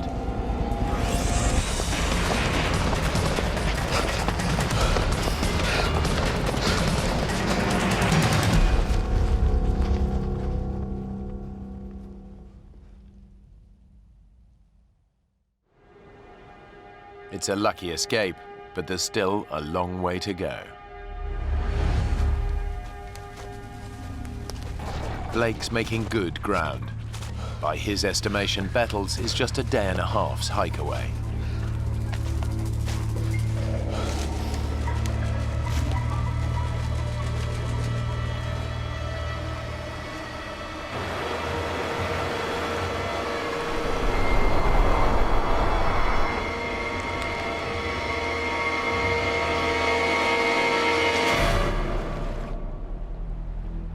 This is the Tinyaguk River, the one Blake thought he'd crossed earlier that day.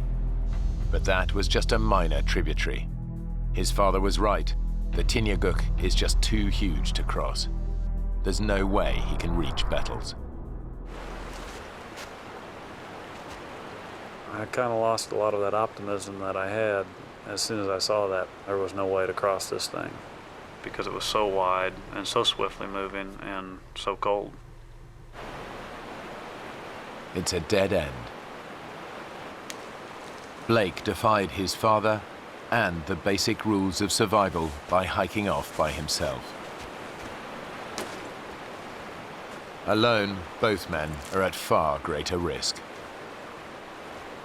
I had a hard time deciding whether or not I should stay there because I knew I wasn't that far from my father. I certainly had some feelings of guilt that I had put him in this predicament.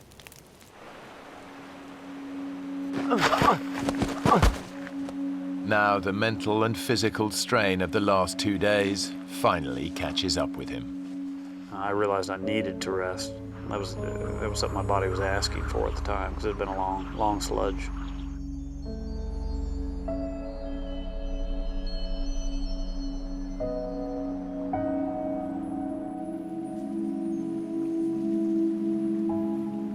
Blake hasn't eaten for 36 hours. The only thing that I really saw were some spiders, and there were a few that I swatted and ate, just because I thought maybe I'll start to see more of these and have some nutrition. But the amount of nutrition I got from the few that I ate certainly didn't give me any energy, that's for sure.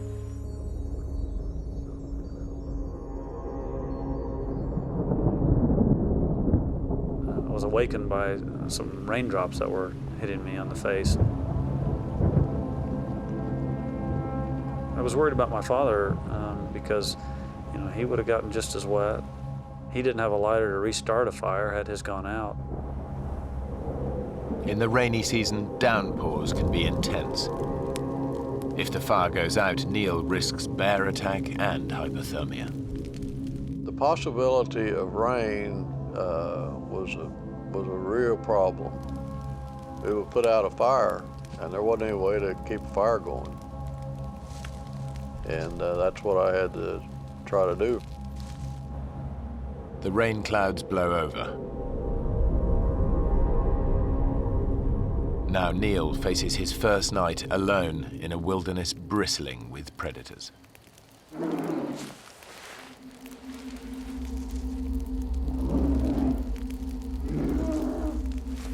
As everyone knows, you try to make noise in the wild with where bears are present. You know, I said a lot of stupid things in order to make noise, and one of them was, "I'm the king of this valley. Everyone who lives here at my pleasure." You want to see me, you have to go through my nights. Blake, where are you? I hope you're all right, Blake. I want to see you back here.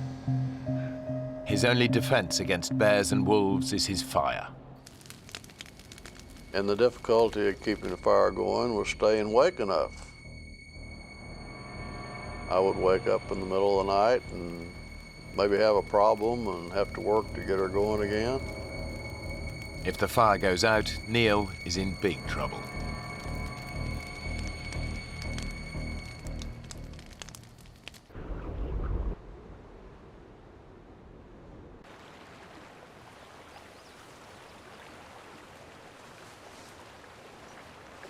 After a fitful night's sleep, Blake confronts the bleak reality of his situation.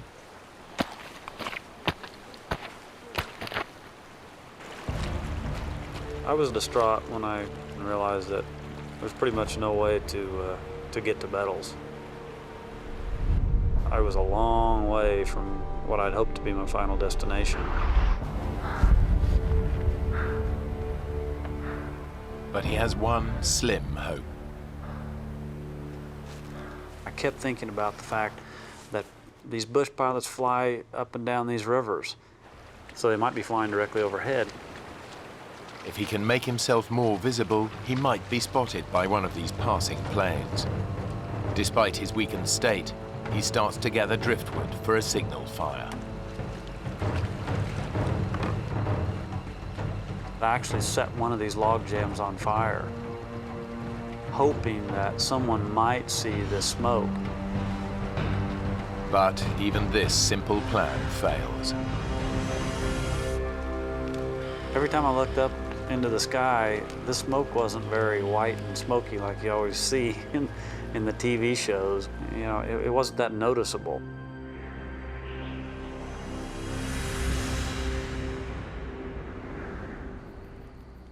It's Neil's third night alone in his brushwood shelter.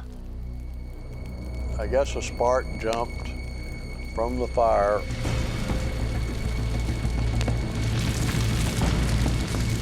All of a sudden, there was a fire going on right above my head, and I'm talking like 18 inches above my head. So I had to get out of there fast. He can only watch, helpless as his precious shelter burns to the ground. I got out of there and watched as fire just burst into an inferno. Neil knows he must save part of it to light a new fire. Without it, he'll be freezing cold and have no protection from prowling predators.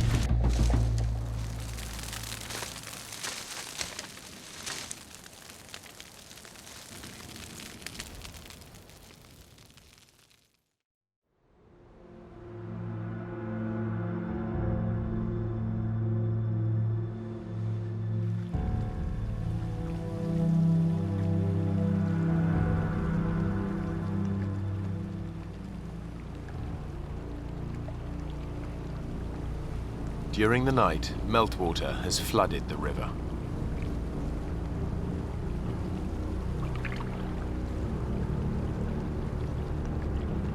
Blake realizes he could be in danger.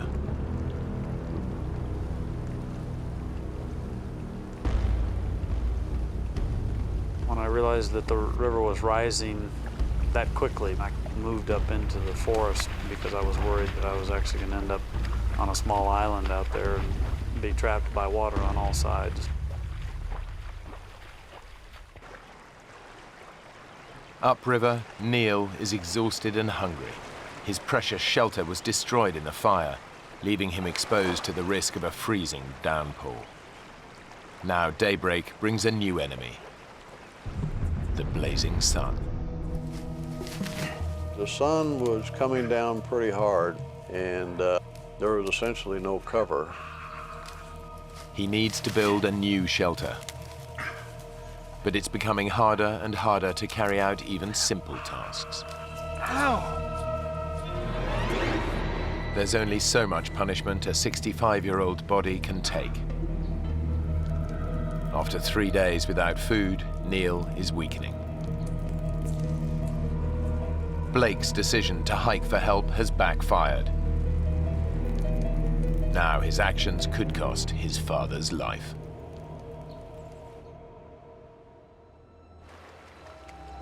Now Blake is gambling that staying by a major river will increase his chances of being spotted by local pilots.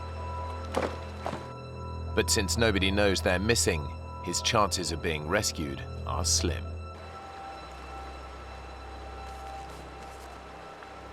I was definitely depressed about the situation that we were in, especially because I had so much time to think about it. Blake endures another day and night helplessly waiting. His constant fear that his dad hasn't survived his ordeal.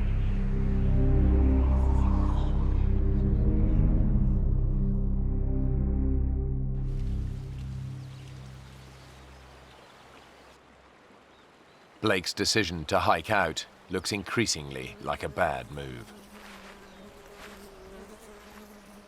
Around 6 or 7 in the evening on Tuesday, I was laying over by my fire when I heard the sound of an airplane. And my God, he was coming up on me quick, I could tell. I ran as fast as I could.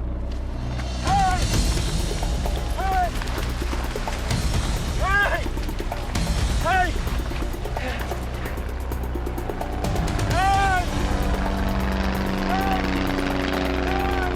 I realized that he spotted me. He'd spotted me.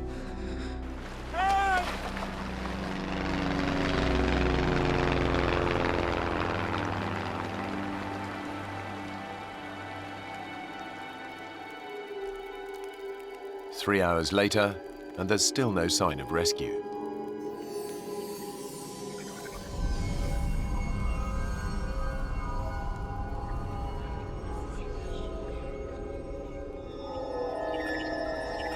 Boy, after a while, I started thinking, did I just hallucinate?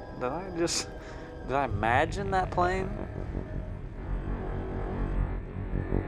If help doesn't come soon, Blake knows they're as good as dead.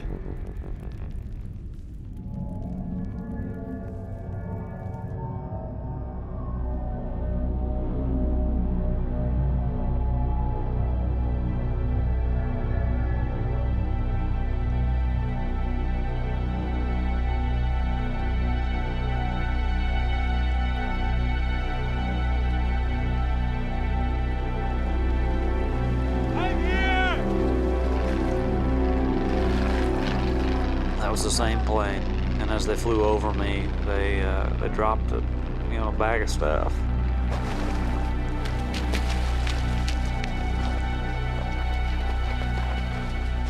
The bag contains supplies and a walkie-talkie.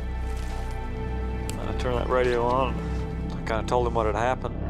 There's only one thought on Blake's mind. Please hurry! You gotta go find my dad! He's 15 miles upstream. There'll be a fire going. You'll see a fire. The pilot launches an aerial search for Neil. And Tango, where are you guys at? Okay, we're gonna head north. A plane reaches the right area within 10 minutes. Neil's camp should be easy to spot. But when the pilot reports back to Blake, the news is bad.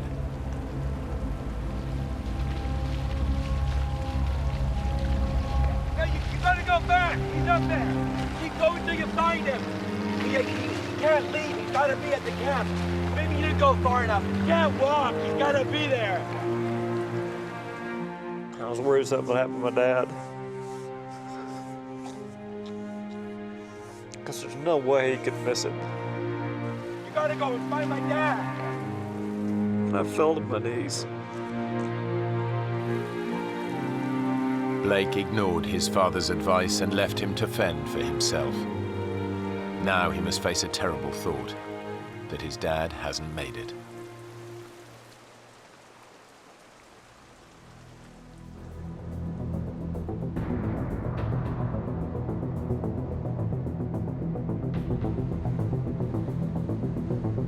The aerial search continues.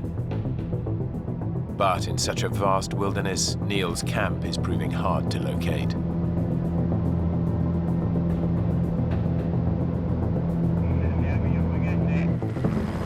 Three hours later, a rescue helicopter picks up Blake and rushes to the scene.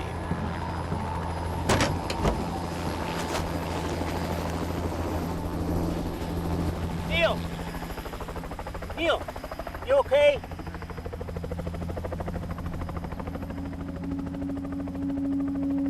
How did you know I was here?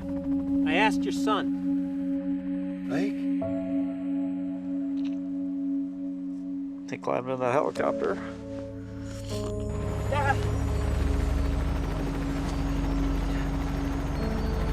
I'm so sorry, Dad. So sorry. And hell, all I could say was, man, you look like hell. Well, you don't look that cute yourself. I was very happy to see him. Very, very happy. Can we get the hell home now? Let's get out of here. And then we took off. Together again. The men later learned that their initial camp was not on the flight path of any local aircraft. If Blake hadn't tried to hike out to Bettles, he and his father would almost certainly have died. After the accident, Blake moved his family back from Alaska to Oklahoma City to be closer to his mum and dad. He now runs a GP practice there, while Neil continues to run his building management firm. Blake and Neil still regularly go hiking together, but they've never gone rafting again.